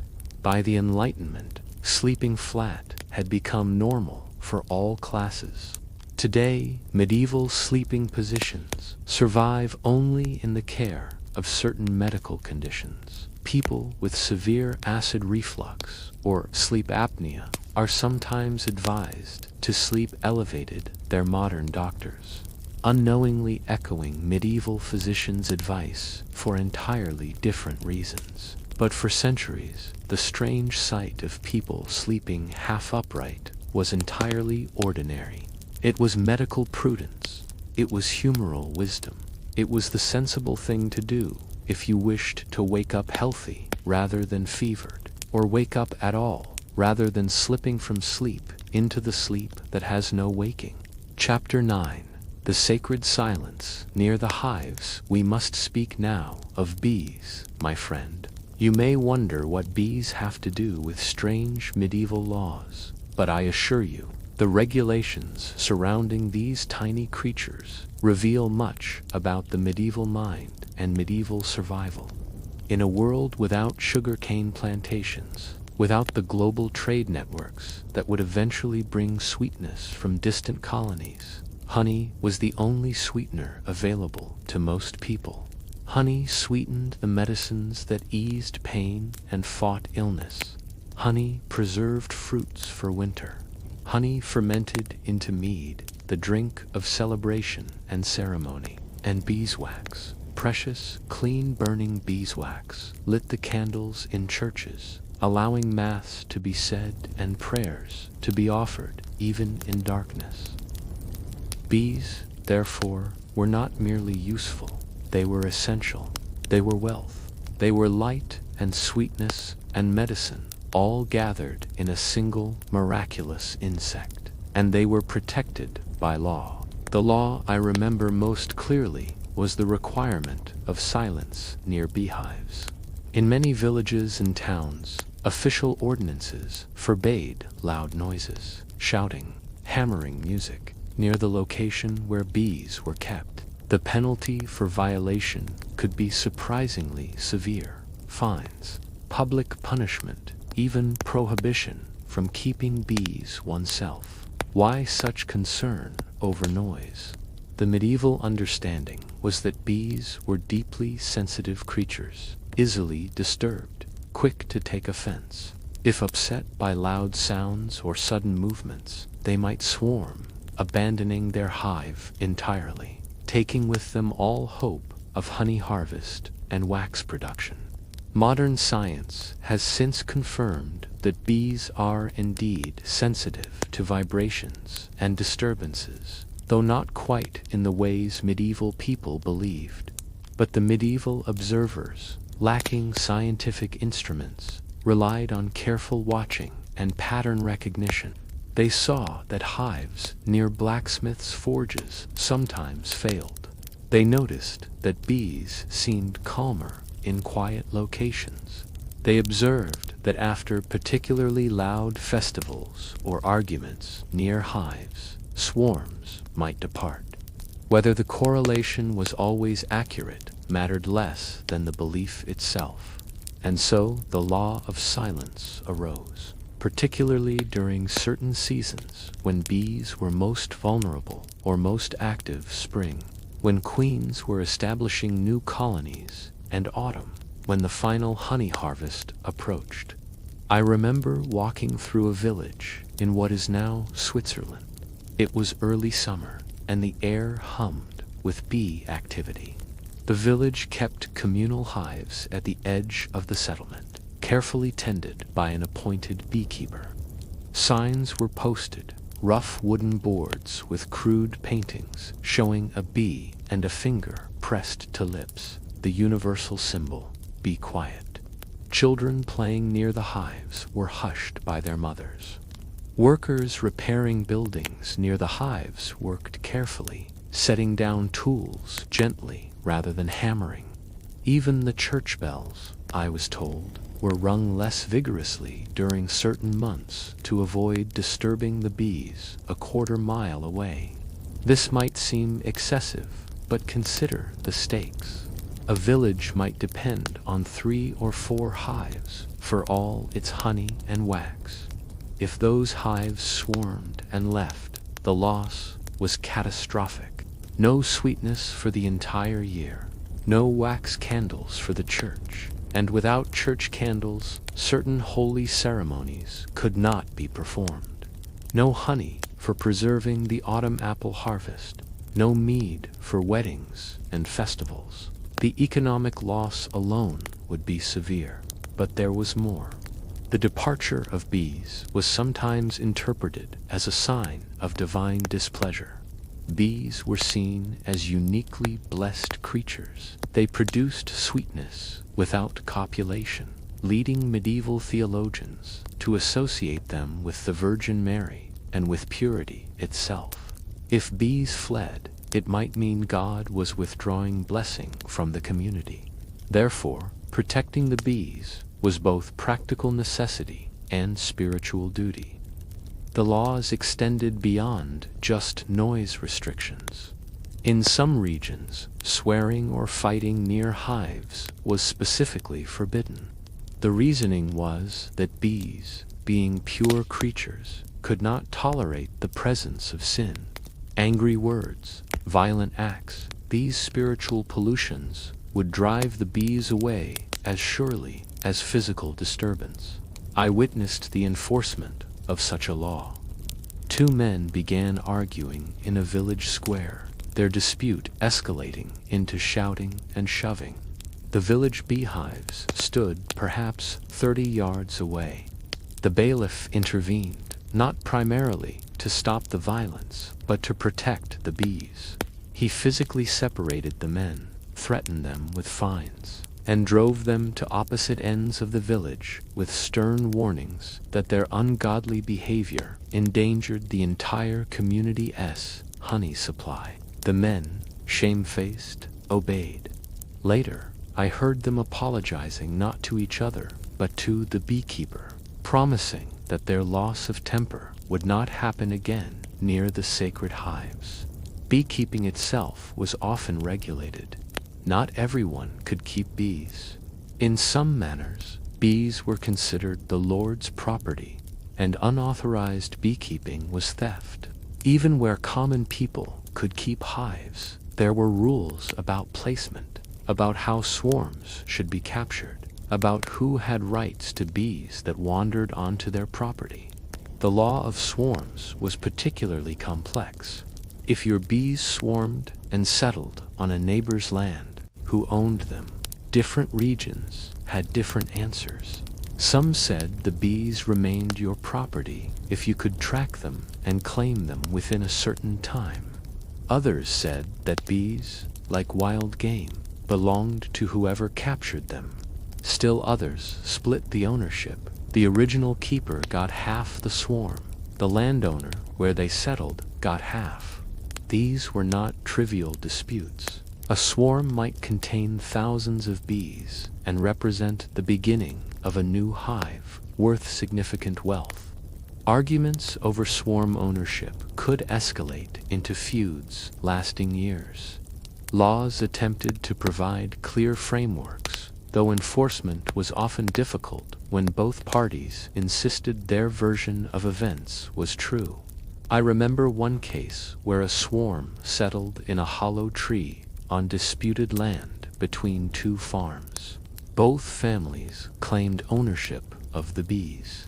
The matter went to the manor court, where solemn testimony was heard from multiple witnesses about where the swarm had originated, which way it had flown, who had first spotted it, and whose property the tree technically occupied.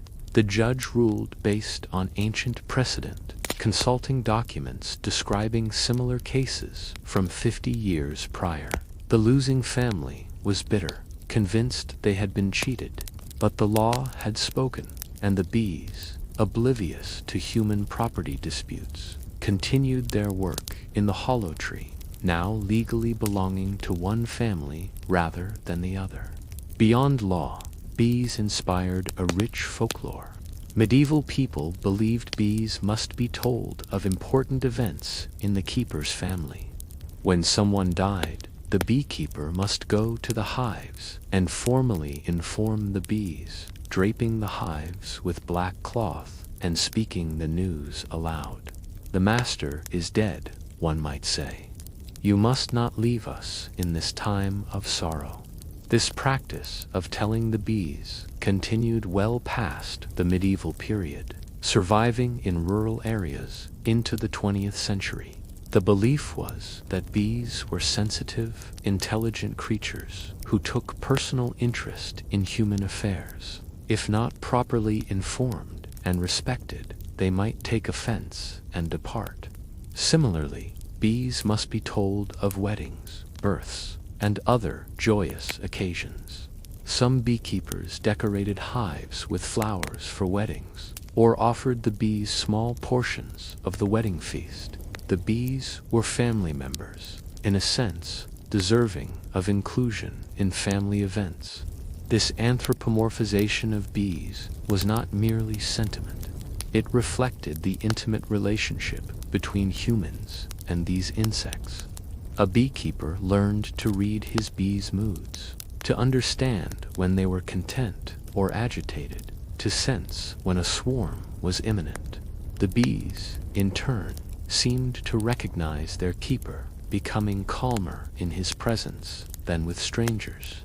I learned some beekeeping myself during my time in medieval Europe. I was taught to approach hives slowly, to hum softly. The vibrations supposedly calmed the bees, to move with deliberate gentleness.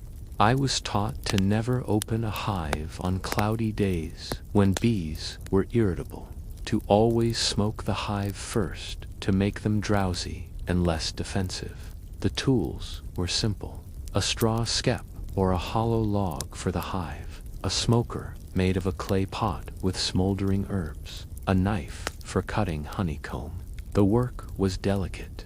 Angry bees could sting dozens of times, leaving the careless beekeeper swollen and miserable for days. But when done right, when the bees were calm and the timing perfect, harvesting honey was almost meditative. The golden liquid flowing from crushed comb, the rich smell of wax and honey filling the air, the drowsy hum of smoked bees. These sensory memories remain with me across centuries. The honey was immediately valuable.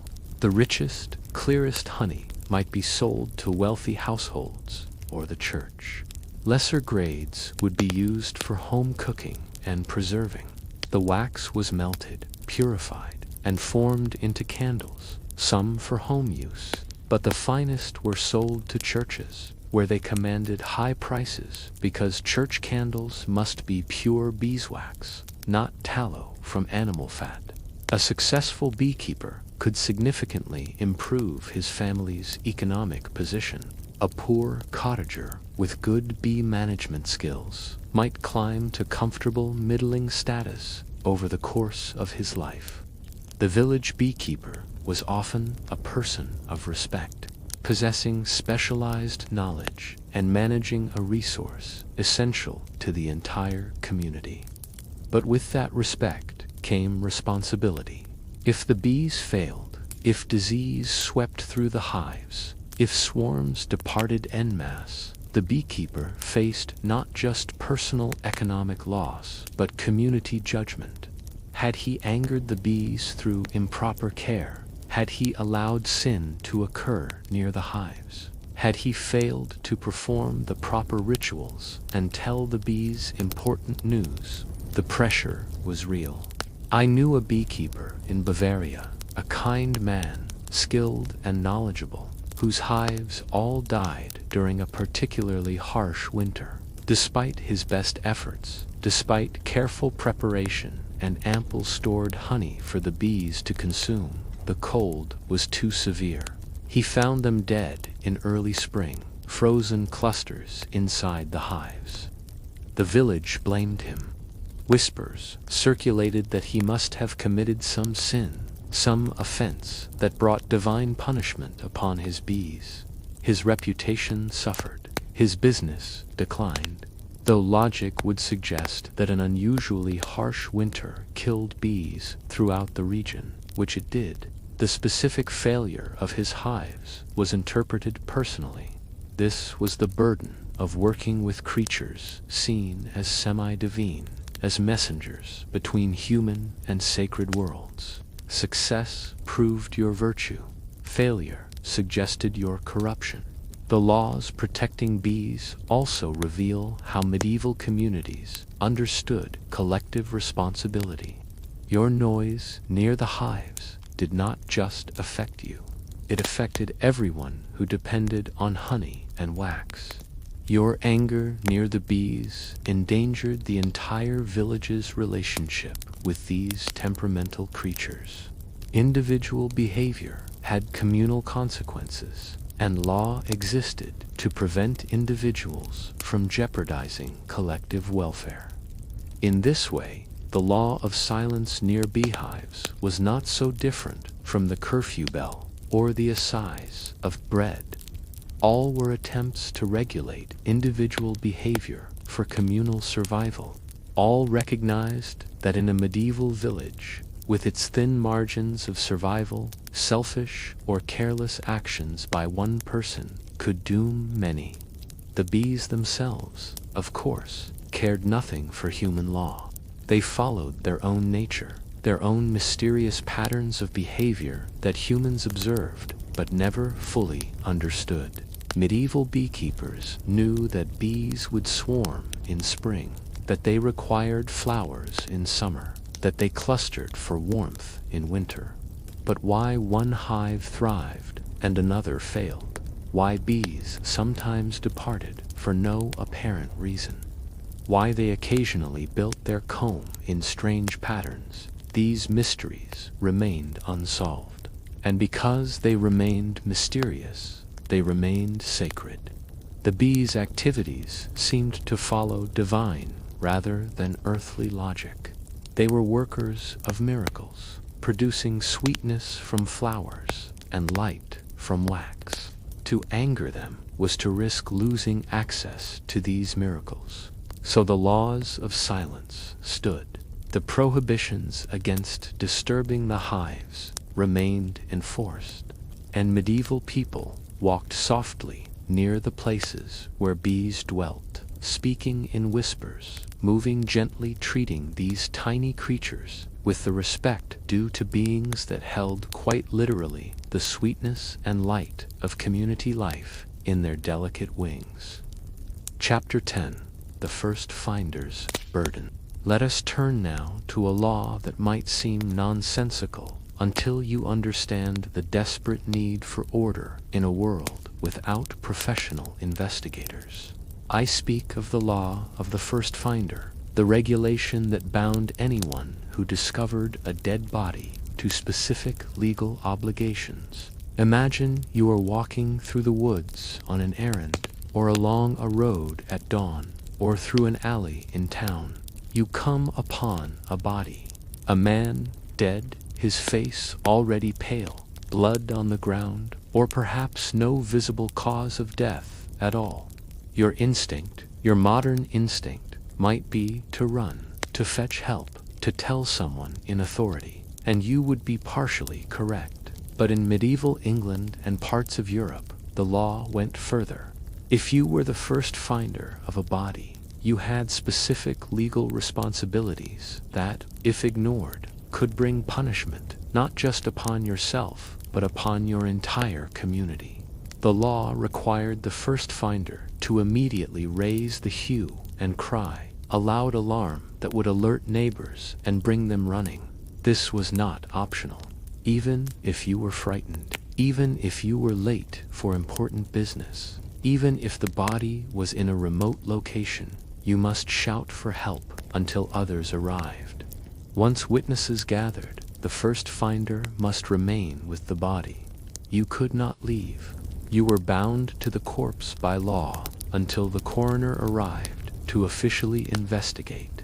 This might take hours. It might take days if the coroner was distant or delayed by other business. But you stayed, keeping watch over the dead, ensuring that the scene remained undisturbed. Why such requirements? The answer reveals the medieval system of justice in its rawest form. There were no police, no detectives, no crime scene investigators. With their modern tools and techniques, when a suspicious death occurred, the only evidence would be what was immediately visible and what witnesses could report. The first finder, therefore, became the most important witness in any investigation. They saw the scene before it was disturbed. They could describe the body's position, any weapons or signs of struggle, the presence or absence of other people nearby. Without the first finder's testimony, solving the death became nearly impossible. And if the first finder fled or failed to report the body promptly, crucial evidence might be lost. The body might be moved by animals or weather. Other people might stumble upon it and disturb the scene. The trail, such as it was, would go cold. Therefore, law made the first finder's obligations absolute. You found a body. You raised the alarm. You stayed put. You answered questions when the coroner finally arrived. Your testimony would form the foundation of any investigation. I witnessed such a case in Yorkshire. A young shepherd discovered a body in a ravine while searching for a lost sheep. He ran to the nearest village, raised the hue and cry, and led a group of men back to the site. The body was that of a traveling merchant, his throat cut, his purse gone. The shepherd stayed with the body for 2 days while someone rode to fetch the coroner. He slept on the ground nearby, ate food that villagers brought, and fended off curious animals. When the coroner finally arrived, the shepherd described in detail the scene as he had first encountered it. The position of the body, the angle of the wound, the fact that the man's boots had been removed. A detail that proved important as boot theft suggested poverty-driven crime rather than a murder motivated by personal hatred. The shepherd's testimony allowed the coroner to piece together a probable narrative. The merchant had been traveling alone. Foolish, but many merchants took such risks. He had been ambushed, killed quickly, robbed of his visible wealth. The murderer had taken even the boots, suggesting desperate need rather than professional banditry. A search was organized. Within a week, a ragged man was found in the next county, wearing boots that matched the merchant's size and style, carrying coins that witnesses recognized as part of the merchant's trading stock. He was arrested, tried, convicted largely on the shepherd's testimony about the state of the body, and hanged. Justice, of a sort, was served. And it was served because the first finder had obeyed the law, had stayed with the body, had preserved the scene and his memory of it, so that truth could be determined. But the law had teeth, not just for individual first finders, but for entire communities. If a body was found and no first finder came forward, if, for instance, a corpse was discovered days after death, with no one admitting to having seen it earlier, the entire village, or hundred, where the body lay, could be punished. This was called murtrum, and it was a collective fine imposed on communities that failed to solve murders within their jurisdiction. The logic was brutal, but practical. If everyone in a village faced punishment for unsolved murders, everyone would have incentive to report bodies immediately, to cooperate with investigations, to provide information that might lead to the killer. The fine could be devastating. A poor village might be bankrupted by a single murdrum penalty. Therefore, communities policed themselves rigorously. Children were taught from young ages, if you find a body, scream for help immediately. Adults knew that hiding a body or failing to report it promptly would doom their neighbors to financial ruin. This created powerful social pressure. If you discovered a body and considered not reporting it, perhaps you feared being suspected. Perhaps you had your own reasons for wanting to avoid authority. You knew that your silence would eventually be discovered, and when it was, the entire community's wrath would fall upon you. I remember speaking with a man who had been tempted to hide a body. He found a stranger dead in his barn, and his first thought was to drag the corpse elsewhere, to avoid the complications of being a first finder. But he imagined the consequences. The body would be found eventually. Investigation would reveal he had been in the area. His neighbors would suffer the murdrum fine because of his cowardice. He would be shunned, perhaps worse. So he raised the hue and cry, despite his fear. He stayed with the body through a cold night. He testified to the coroner. And though the ordeal was unpleasant, though he lost a day's work and suffered nightmares afterward, he retained his place in the community and his neighbors' respect. The system was imperfect. Sometimes first finders were suspected of the murders themselves. After all, they had opportunity to create a scene and then discover it. Some innocent people were harassed by authorities who found their stories suspicious. The requirement to stay with a corpse could be traumatic, especially if the death was violent or the finder was sensitive. But the alternative bodies, lying undiscovered, murders going unreported, evidence disappearing, would have made any kind of justice impossible. The first finder law was harsh, but it was functional. It ensured that the crucial first link in the chain of investigation was preserved. The coroner's role was equally important. This was not a ceremonial position, but a serious office, usually filled by a knight or gentleman with legal knowledge. The coroner would examine the body, interview the first finder and any other witnesses, inspect the scene if it was still accessible, and attempt to determine cause of death and identity of the deceased. The coroner's jury, a group of local men summoned to assist, would hear evidence and render a verdict. Natural death, accidental death, murder by person or persons unknown, murder by a specific individual.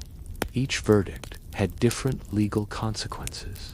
If murder was determined and a suspect named, the machinery of justice would grind into motion. The accused would be arrested if caught. If they fled, they would be declared outlaw, literally outside the law's protection, killable by anyone without penalty. Their property might be seized. Their family might be questioned or pressured.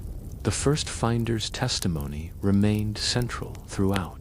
They would be called to testify at trial. Their description of the scene would be repeated, examined, challenged by defenders if any arose. The accuracy of their memory, the reliability of their character, these became matters of life and death for the accused. I have seen first finders crack under this pressure. One woman who discovered her neighbor dead recanted her original testimony 3 times, confused by aggressive questioning, uncertain of her own memories, terrified of sending an innocent person to the gallows. Her confusion nearly allowed a guilty man to escape justice, and she was herself punished for her inconsistency. The law of the first finder reveals the medieval understanding that justice was a communal responsibility. It was not something done by professional experts operating at a distance. It was something every person might be called upon to participate in, suddenly and without warning. When you found a body, you became part of the justice system, whether you wished to or not. Your observations became evidence. Your testimony became truth, at least until proven otherwise. You were transformed from ordinary person going about daily business into a crucial witness, bound by law and community pressure to see justice done. This system lasted for centuries in England, and similar systems existed across medieval Europe. It was finally replaced only when professional police forces emerged in the 19th century, when investigators could be summoned quickly and reliably to preserve scenes and gather evidence themselves. But for the medieval period, the first finder bore the burden of being justice's eyes.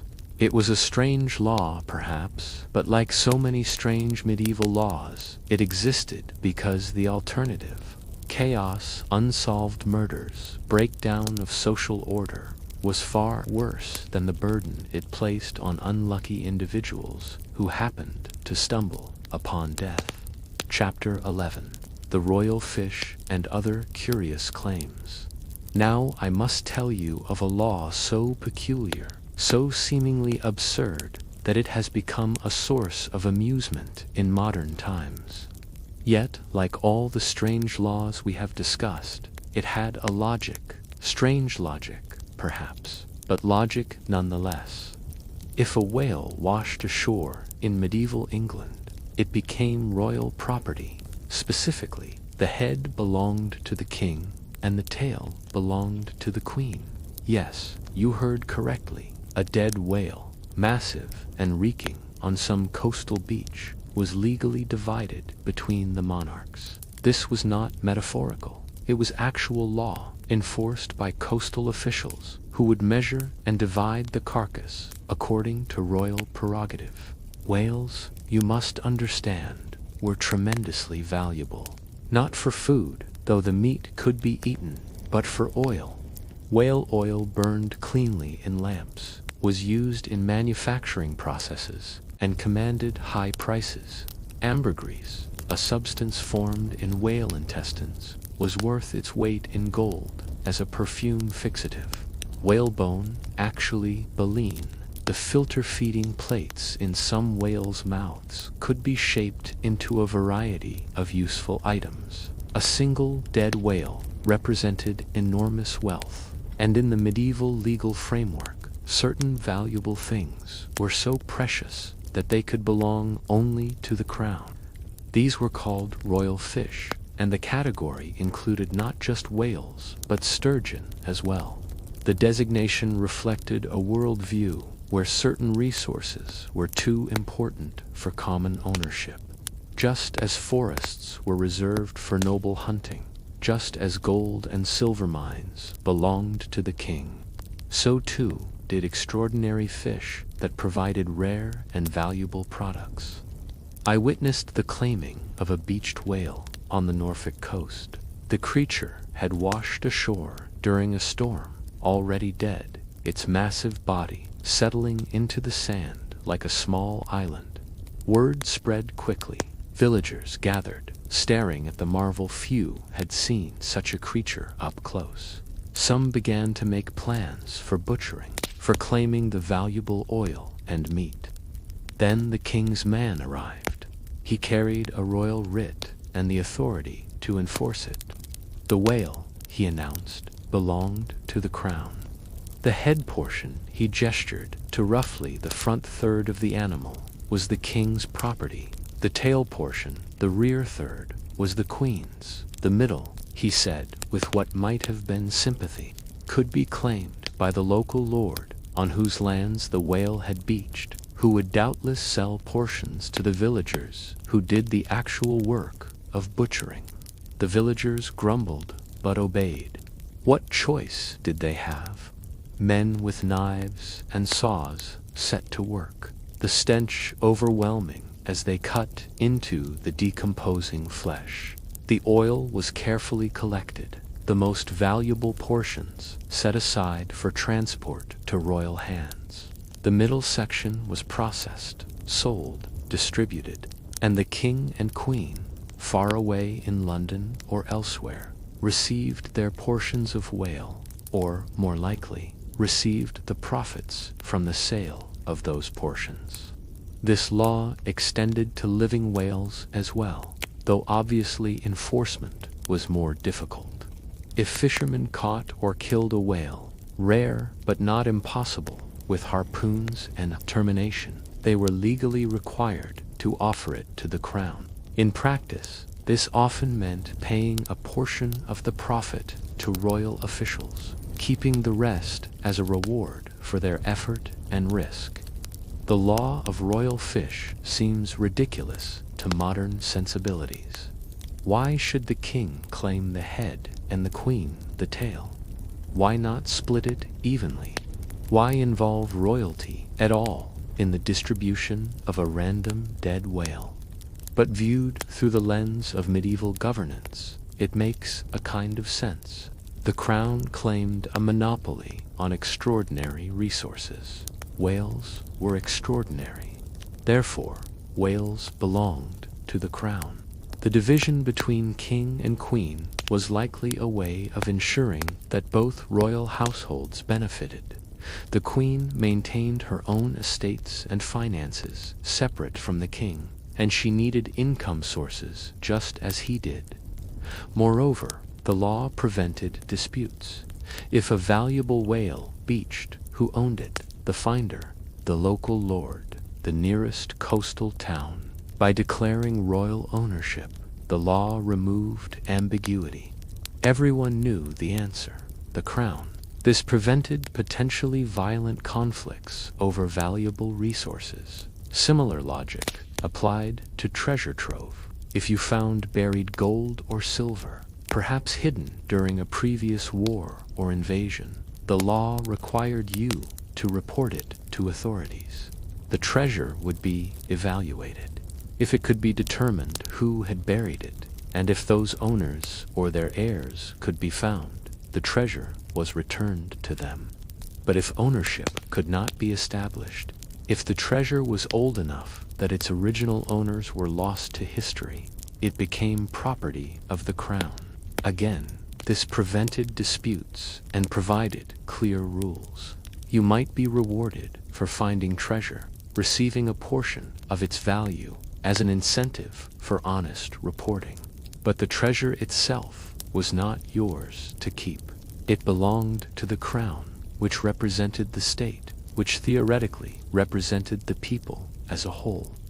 I knew a farmer who found a cache of Roman coins while plowing his field. He reported it as required. The coroner came, examined the find, determined it was genuine treasure trove. The coins were taken to be evaluated and eventually given to the king's treasury. The farmer received a modest reward, a few shillings, perhaps a tenth of the treasure's actual value. He was disappointed, but not surprised.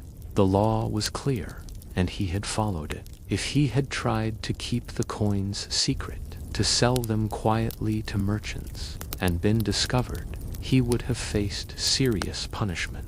Theft from the crown was a grave offense. Better to report, receive a small reward, and maintain one's reputation for honesty. These laws of royal prerogative, royal fish, treasure trove, rights to gold and silver mines, rights to certain forests and hunting grounds, all served to concentrate valuable resources in royal hands. This concentration funded the monarchy, paid for armies and administrations, and maintained the whole structure of medieval government. From the crown's perspective, these laws were essential to survival. Kings were expensive. They maintained courts, fought wars, dispensed justice, built infrastructure. Without access to concentrated wealth, the monarchy could not function. By claiming extraordinary resources, the crown ensured its financial foundation. From the common person's perspective, these laws were frustrating but inevitable. You might resent that a whale on your beach or treasure in your field was not yours to keep, but you also understood that challenging royal prerogative was futile and dangerous. You obeyed, took what small rewards were offered, and got on with life. The law of royal fish remained on the books in England for centuries. It was not formally repealed until 1967, though by then it had long since fallen into disuse. The last serious application I am aware of occurred in the 19th century, when questions arose about a stranded whale and some dusty lawyer dug up the ancient statute to resolve the dispute. But in the medieval period, it was active and enforced.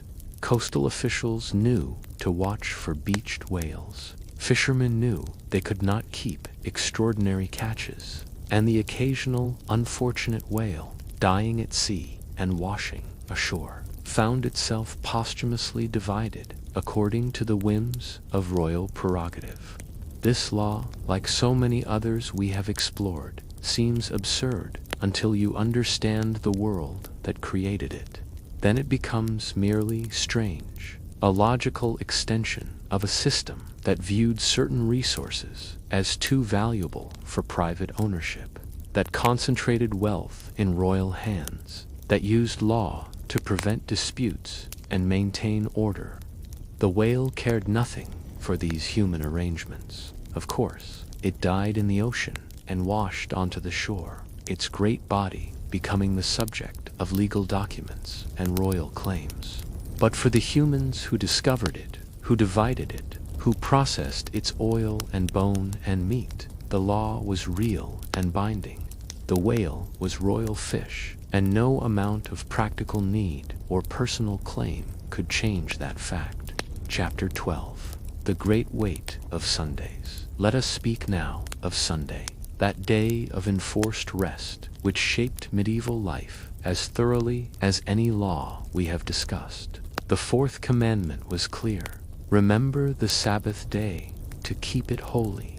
The medieval church took this commandment with absolute seriousness, and medieval law reflected that seriousness in regulations that governed every aspect of Sunday behavior. Sunday was not merely a day when you were encouraged to attend church.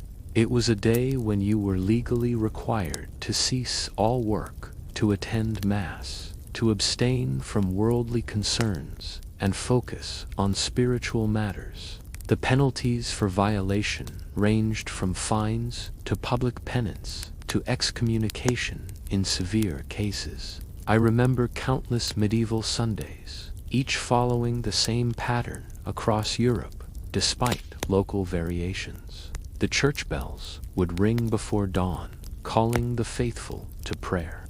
People would emerge from their homes, dressed in their better clothes if they had them, and walk to church.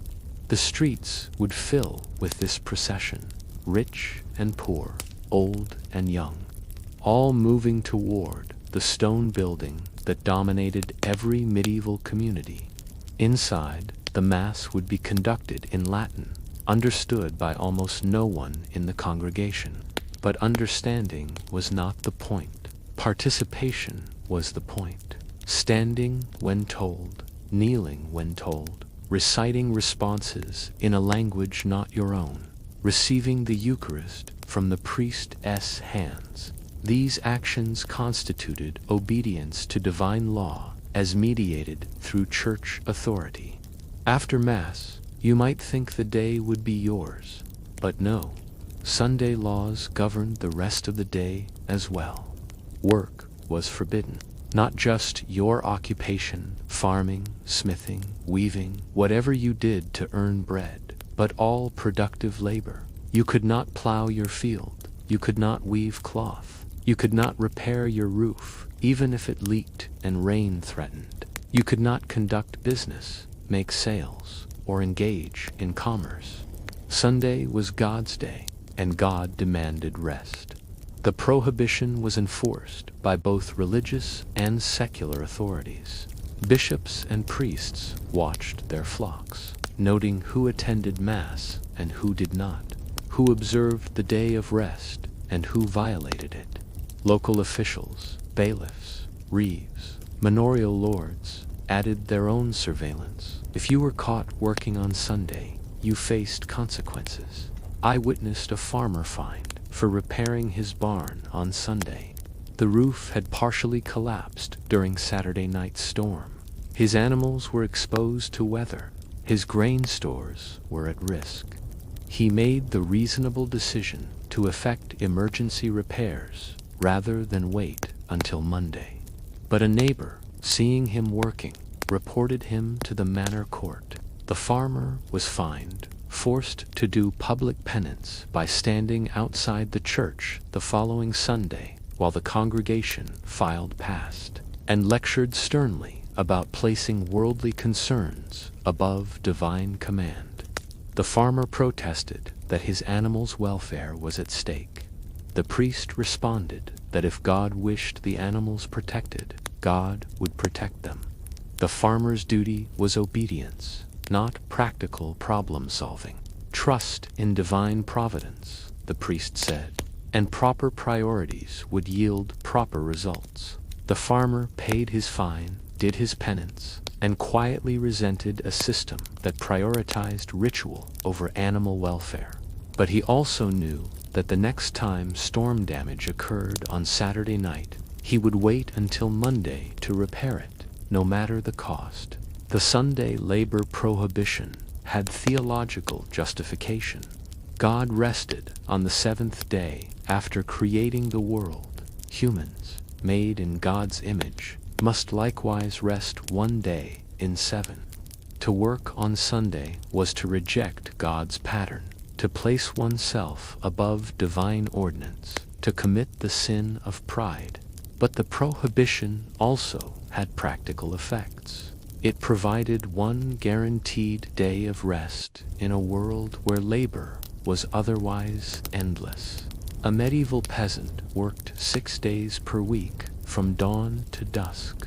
Sunday was the only break, the only time to rest muscles and repair bodies worn by constant toil.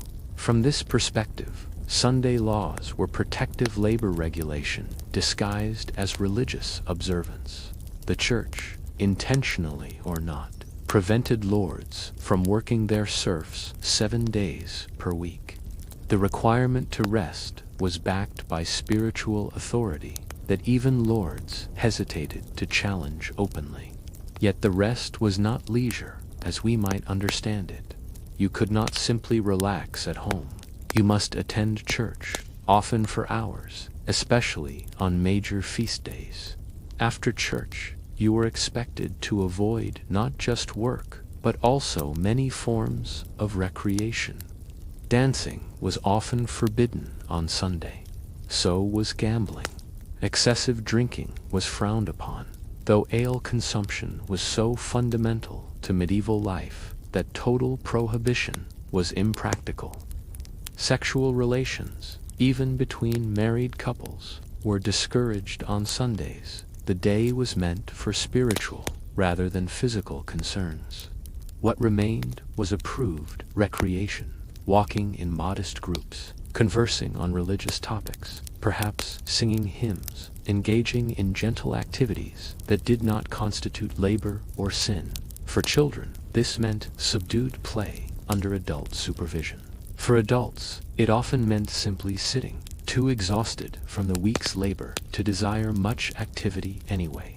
I spoke with many medieval people about how they experienced Sundays. Some genuinely appreciated the enforced rest, the break from field labor, the community gathering at church.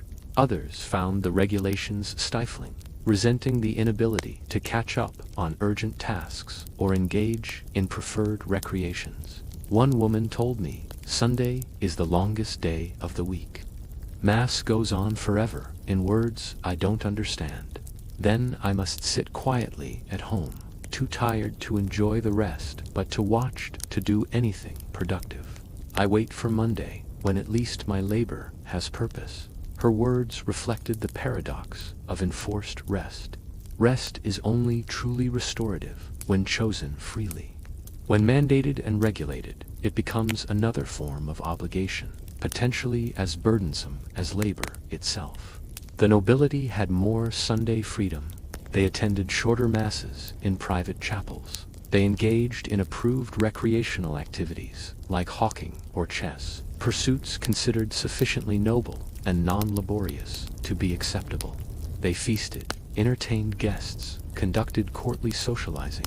For them, Sunday was indeed a day of leisure. But for the poor, Sunday was a day of constrained non-work. Neither labor nor true freedom, but a mandated pause that offered physical rest at the cost of mental and spiritual tedium. Exceptions existed for necessary work. Animals must be fed and milked even on Sunday. Fires must be tended. Emergency situations, a woman in labor, a person gravely ill, a building about to collapse, permitted violation of Sunday rest. But these exceptions were narrowly defined and carefully monitored. I remember a village where a house caught fire on Sunday afternoon. The inhabitants and neighbors formed bucket chains to fight the blaze. Afterwards, the priest questioned whether this was truly necessary. or whether the firefighters had seized an opportunity to perform forbidden Sunday labor. Eventually, he decided that firefighting qualified as emergency exception, but the fact that he questioned it reveals how seriously Sunday prohibitions were taken. Merchants particularly chafed under Sunday restrictions. Markets could not operate. Shops must remain closed. In an era when wealth was accumulated slowly through countless small transactions, losing one day per week to forced closure was economically painful. Some merchants tried to circumvent restrictions by conducting business privately behind closed doors. Church authorities responded by declaring that all commerce on Sunday was forbidden, regardless of location or visibility. The spirit of the law mattered more than the letter, but enforcement was imperfect. In large cities, some commerce inevitably occurred on Sundays despite official prohibition. Food vendors serving the poor operated covertly. Informal trades and deals were struck. The Sunday economy, like a black market, existed in shadows and denial. The church periodically cracked down, making examples of violators to reassert authority. But the practical needs of urban life made total enforcement impossible. So, a compromise emerged. Public, obvious commerce was suppressed and punished, while quiet, small-scale trading was often ignored if it did not become too blatant. This pattern repeated across medieval regulations. Absolute rules were proclaimed, partial enforcement occurred, and society adapted through a combination of obedience and covert resistance. Sunday laws remained in force throughout the medieval period and beyond. Many European countries maintained restrictions on Sunday commerce and labor well into the 20th century. Some American states still have blue laws, restrictions on Sunday activities, though these have been greatly weakened. The medieval Sunday was both gift and burden. It provided necessary rest to people whose lives were otherwise unrelenting labor. But it also constrained freedom, limited economic activity, and imposed religious observance on all regardless of personal belief or preference. To live under Sunday law was to experience one day per week when time belonged not to you, but to God, as interpreted by the church and enforced by the community. Whether you welcomed this or resented it depended on your circumstances, your faith, and your temperament. But regardless of your feelings, you obeyed. Because in the medieval world, the weight of Sundays pressed down upon everyone, and only a fool would try to bear a different burden. Chapter 13. The Guild's Iron Grip. Let us turn now from sacred time to secular craft, from Sunday's enforced rest to the regulations that governed work itself. I must tell you of the guilds, those powerful organizations that controlled medieval manufacturing and trade with an authority that modern labor unions and professional associations can only dream of possessing. Imagine that you wish to become a baker, a simple enough desire. Yes, you would learn to mix flour and water, to judge yeast and temperature, to shape dough and tend ovens. In the modern world, you might attend culinary school or simply practice at home until your skill was sufficient. Then you would open your bakery and sell your bread. In the medieval world, this path was impossible. You could not simply become a baker. You must be admitted to the Bakers' Guild, and admission was neither quick nor easy nor guaranteed. The process began with apprenticeship. As a boy, girls were generally excluded from most guild trades, though some exceptions existed for widows inheriting their husbands' positions. You would be placed with a master baker. Your parents would pay him for the privilege of taking you on. You would sign or mark a contract binding you to him for a term of years, typically 7. During these 7 years, you were essentially his property. You lived in his household, obeyed his commands, worked in his shop from before dawn until after dark. He provided room and board, a place to sleep in the workshop or attic, food from his table. He provided training, teaching you the mysteries of his craft. But he provided no wages. 7 years of free labor, 7 years of learning every aspect of baking which grains made, the finest bread, how to judge when dough had risen properly, how to maintain an even oven temperature, how to shape loaves that would bake evenly, how to price your products and manage customers. 7 years of mistakes and burnt bread and aching muscles and inhaling flour dust until you coughed at night. I knew an apprentice baker in York. His name was Thomas, and he was 13 when his apprenticeship began. I watched him over the years, saw him transform from a soft boy into a lean young man with flour permanently dusting his hair and burns scarring his forearms. He told me once, during the 5th year of his apprenticeship, that he dreamed of bread. Every night, he said, I see loaves. I shape them in my sleep. I wake up and my hands are moving, needing air.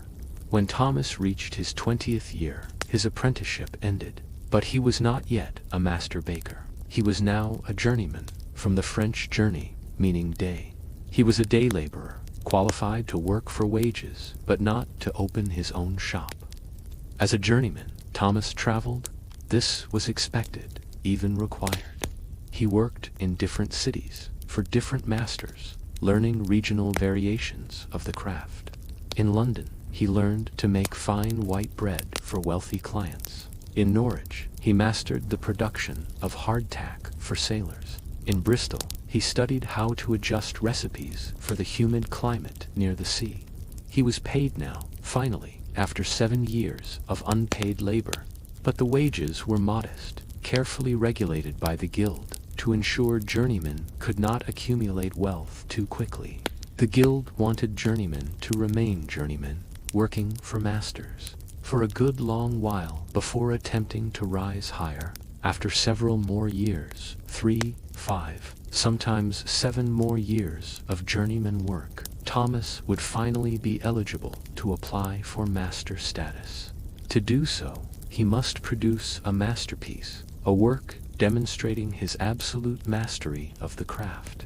For a baker, the masterpiece might be a particularly complex bread, perhaps a decorated feast loaf requiring intricate shaping and perfect execution. Or it might be producing a quantity of bread to exact specifications, proving he could manage production at the scale required of a master with his own shop.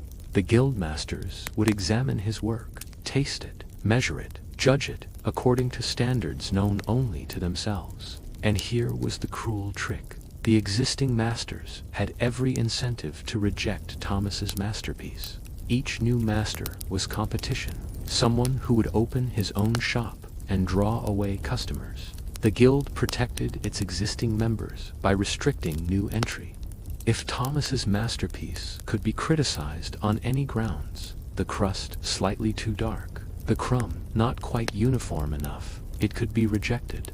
Thomas might try again, producing another masterpiece, and perhaps that too would be rejected. He might spend years as a journeyman, creating masterpieces that were always deemed just slightly insufficient, while the guild masters protected their monopoly. Eventually, if Thomas persisted, and if circumstances favored him, if an existing master died without an heir, if the town was growing and could support another bakery, if he had powerful patrons willing to speak for him, his masterpiece might be accepted. He would pay substantial fees to the guild. He would swear oaths of obedience to guild regulations. And finally, after perhaps 15 or 20 years since beginning his apprenticeship, he could open his own shop and call himself Master Baker Thomas. This was the guild system, and it controlled virtually every craft and trade in medieval cities. Bakers, blacksmiths, carpenters, weavers, tanners, shoemakers, tailors, goldsmiths, each had its guild, and each guild operated as a closed shop, permitting only members to practice the trade within the city. The justification was quality control. Guilds set standards for materials and workmanship. They inspected members' products, punished shoddy work, maintained the reputation of the craft. A baker who mixed sawdust into flour would be fined, humiliated, perhaps expelled from the guild, which meant expelled from the trade, unable to legally sell bread anywhere the guild had jurisdiction. In this sense, guilds protected consumers. They ensured that bread was honest bread, that shoes were properly constructed, that woolen cloth met minimum standards of quality. In an era without consumer protection laws or regulatory agencies, guilds served this function, but guilds also served their members' interests, often at the expense of consumers and aspiring craftsmen. By restricting entry, they kept competition limited and prices high. By requiring long apprenticeships with no wages, they extracted enormous labor value from young men. By giving existing masters the power to reject masterpieces, they protected established businesses from new competition. I watched guild power in action many times. In Florence, I saw the Wool Guild, one of the most powerful economic forces in the city, dictate terms to merchants, set prices, destroy the livelihoods of craftsmen who dared operate outside guild authority. In London, I witnessed the Goldsmiths Guild prosecute a talented jeweler whose only crime was working without guild membership. His work was excellent, perhaps superior to that of many guild members, but excellence without membership was forbidden. He was fined, his tools confiscated, his shop closed. The guilds also controlled social mobility. In theory, any apprentice could eventually become a master. In practice, sons of existing masters had enormous advantages. They apprenticed with their fathers, paying no fees. They learned from childhood, gaining years of extra experience. When they applied for master status, their masterpieces were judged by men who had dined at their fathers' tables. Their acceptance was all but guaranteed. Meanwhile, the son of a poor farmer who managed to secure an apprenticeship faced every obstacle. His family paid fees they could barely afford. His masterpiece would be judged harshly by men who saw him as an outsider. His lack of connections meant no powerful voices speaking on his behalf. He might labor as a journeyman his entire life, skilled enough to be a master but never admitted to that rank. This created a kind of economic aristocracy. Master craftsmen became wealthy and powerful. They served in city governments, joined urban elites, married their children to each other's families. The guilds became dynasties, perpetuating themselves across generations. Yet guilds also provided genuine benefits to their members. They offered mutual aid, supporting members who fell ill or suffered misfortune. They maintained almshouses for elderly craftsmen no longer able to work. They organized religious observances and festivals. They gave craftsmen collective voice in urban politics. They defended members' interests against grasping lords or exploitative merchants. A guild was more than an economic organization. It was a brotherhood, a social network, a support system in a world where individual survival was precarious. To be a guild member was to have identity, status, protection. But to be outside the guild system was to be economically vulnerable. If you learned a craft but could not gain guild admission, your options were limited. You might work illegally, always at risk of prosecution. You might move to a rural area where guilds had no authority, serving a smaller and poorer customer base. You might abandon your craft entirely and accept lower status work. I knew a man in Paris who had mastered leatherworking, but could not gain admission to the Tanners Guild. He worked in secret, producing goods he sold through intermediaries to avoid guild detection. He lived in constant fear of discovery. When finally caught, his shop was destroyed, his leather and tools confiscated, and he was banned from practicing his craft within the city. He left Paris, broken and bitter, all his skill and knowledge made worthless by guild exclusion. The guild's power lasted for centuries. They began emerging in the 11th and 12th centuries, reached their peak in the 14th and 15th centuries. and slowly declined in the 16th. Systems and philosophies challenged their monopolies. But during their dominance, they shaped medieval urban life completely. They determined who could work, how work was organized, what quality standards applied, what prices could be charged. They were governments within governments, autonomous authorities that even kings hesitated to challenge directly. And like all systems of concentrated power, they were both beneficial and oppressive. They protected quality and provided security for members. They also excluded outsiders, limited innovation, and perpetuated inequality. To understand medieval economic life, you must understand the guilds. They were the iron framework within which all craft and trade occurred. They were the gatekeepers of prosperity, the judges of quality, the enforcers of monopoly. They were, in many ways, as important to medieval society as the church or the nobility. And like the church and nobility, they insisted that their authority was natural, proper, divinely ordained. The guild was not merely a human institution, but an expression of cosmic order. Each craft had its proper place, each craftsman his proper rank. To challenge this order was to challenge creation itself.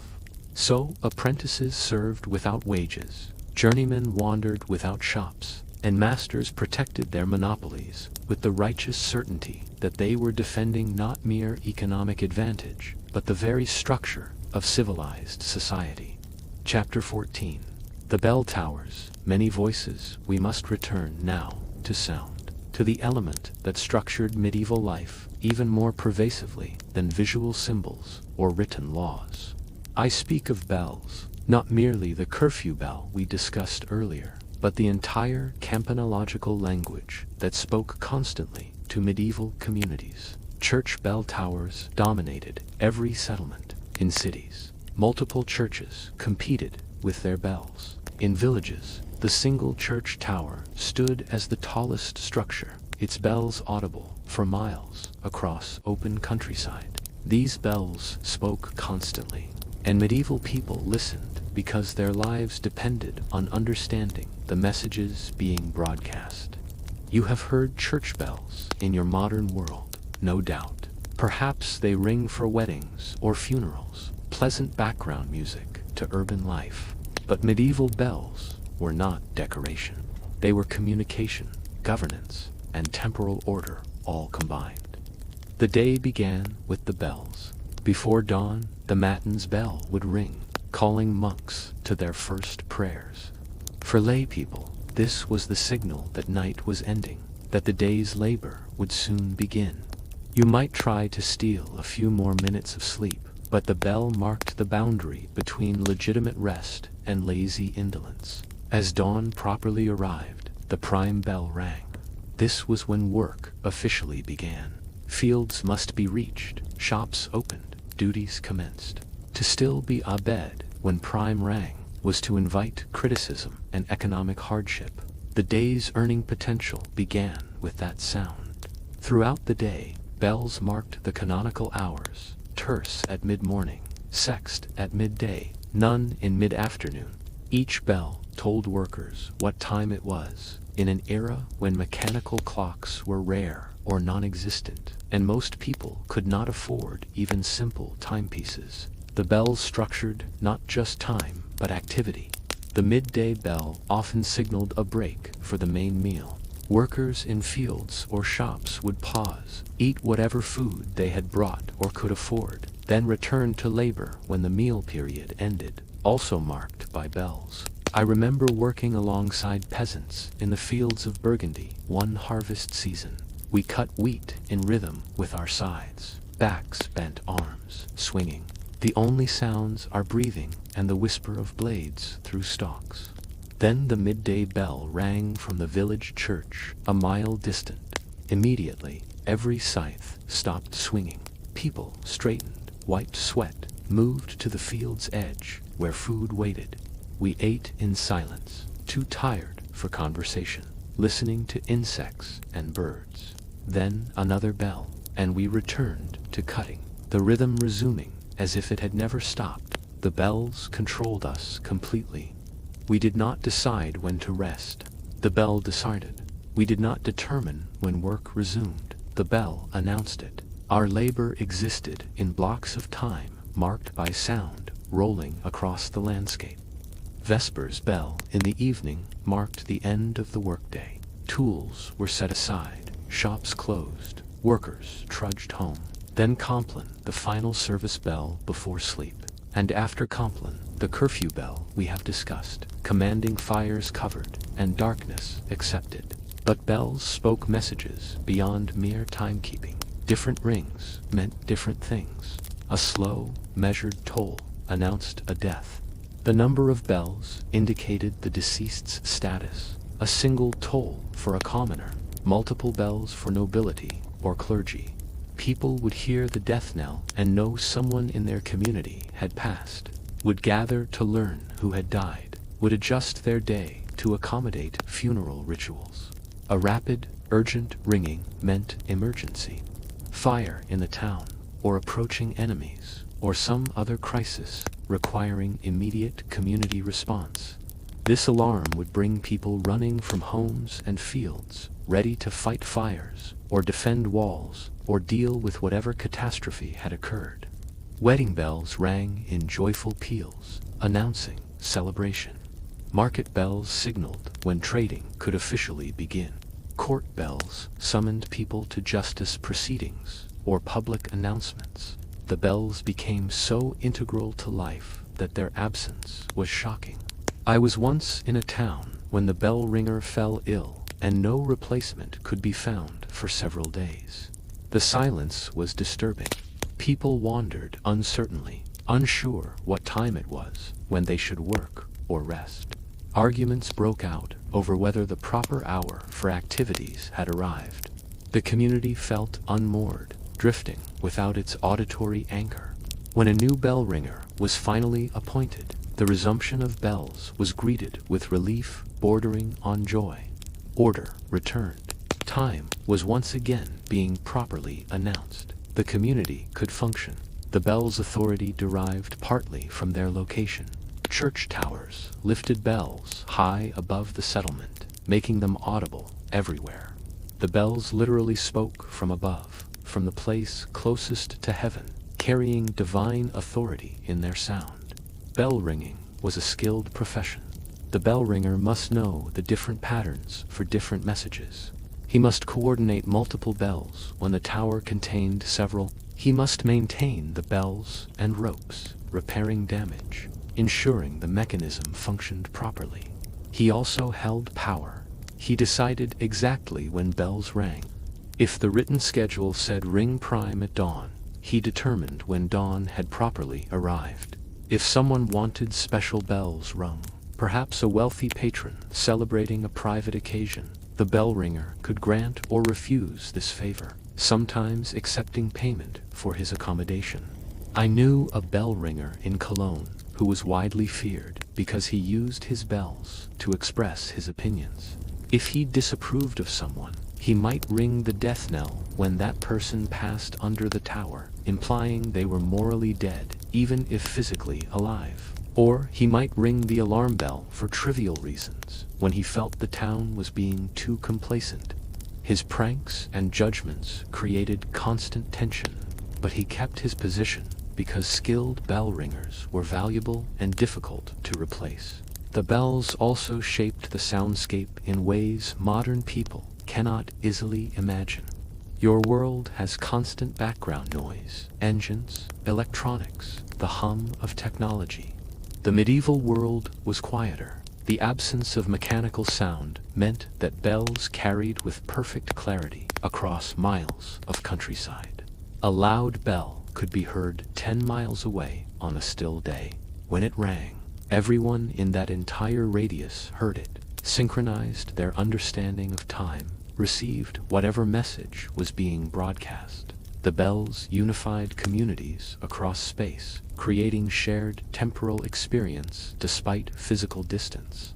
But this also meant there was no escaping the bells. If you wished to ignore time, to lose yourself in work or contemplation without interruption, the bells prevented it. They intruded constantly, reminding you that your time was not entirely your own, that community and church and temporal structure had claims on your attention. Some people went mad from the bells. I met a hermit once, living alone in the woods, several miles from any settlement. He had fled society, he told me, because he could no longer bear the constant ringing. The bells own you, he said.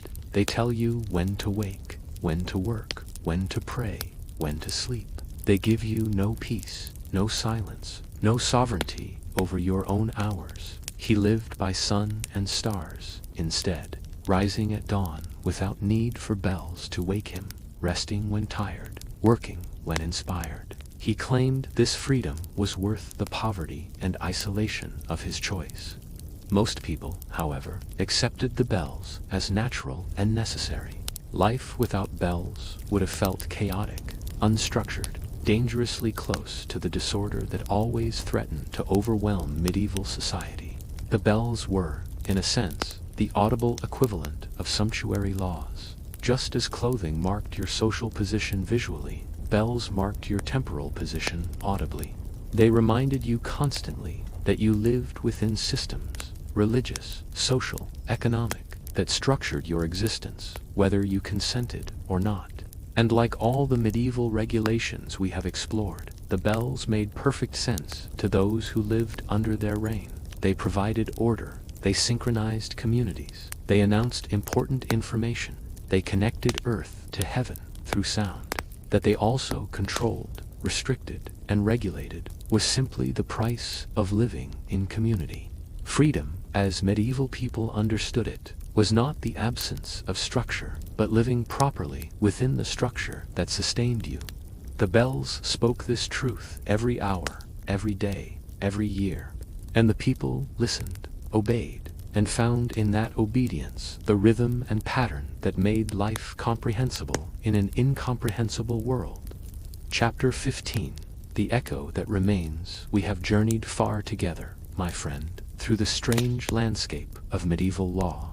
We have examined regulations that seem bizarre to modern minds, laws about clothing and bread, sleep positions and swimming, animals on trial and whales divided between monarchs, bells commanding darkness, and guilds controlling livelihoods. At first glance, these laws appear ridiculous, arbitrary, the products of minds ignorant and superstitious. But as we have explored each regulation, peeling back layers of context and consequence, a different picture has emerged. These laws were not madness, they were survival. Every strange rule we have discussed arose from desperate necessity. The medieval world was precarious beyond your modern ability to fully comprehend. Disease could destroy half a city in months. Famine could depopulate entire regions. Fire could reduce a town to ash in hours. Violence lurked constantly between individuals, between classes, between kingdoms. Into this chaos, law brought structure, sometimes harsh, always imperfect, often unfair, but structure nonetheless. The structure that kept society from collapsing entirely into the disorder that always threatened at the edges. Sumptuary laws maintained the visible hierarchy that held the feudal system together. The Assize of Bread prevented riots born of starvation. The curfew bell saved towns from burning.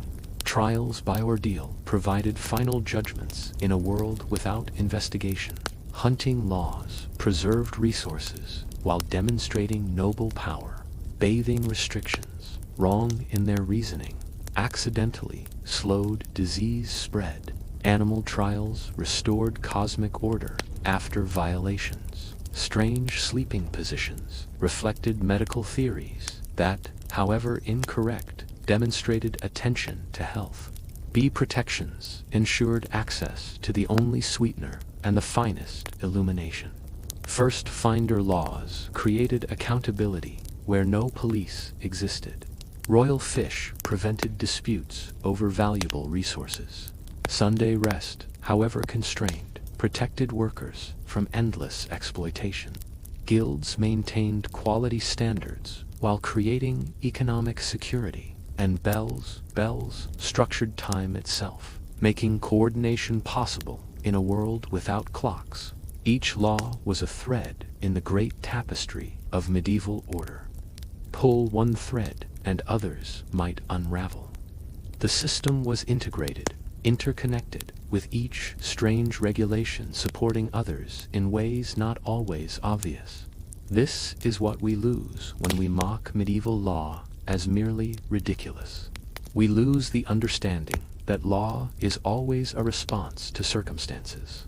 The laws seem strange because the circumstances were strange, or rather, the circumstances were ordinary for that time, but seem strange to us across the gulf of centuries and radical changes in technology, medicine, governance, and philosophy. Medieval people were not stupid. They were not uniquely credulous or superstitious compared to humans of any era. They were solving problems with the tools and knowledge available to them. That their solutions seem peculiar to us says more about how much has changed than about the quality of their thinking. I have lived long enough, my friend, to see law evolve across centuries. I have watched regulations that seemed eternal fade into irrelevance. I have seen new laws arise to address problems our ancestors never imagined. And I have learned that every age believes its own laws are rational, while mocking the laws of previous eras as absurd. Future generations will look back at your modern laws with the same bemused superiority you feel when contemplating medieval regulations. They will ask why you needed laws restricting automobile speeds, as if humans required external control to travel safely. They will puzzle over regulations about digital privacy, unable to understand why such obvious principles required legal enforcement. They will shake their heads at the complexity of your tax codes and business regulations, convinced they could have designed something simpler and more rational. And they will be both right and wrong, just as you are both right and wrong about medieval law. Right? Because from their perspective, with their technology and social organization, your laws will seem unnecessary or poorly designed. Wrong, because they will not fully understand the context that made your laws reasonable responses to the problems you faced. This is the eternal trap of historical judgment. We see the past through our present circumstances and find it wanting.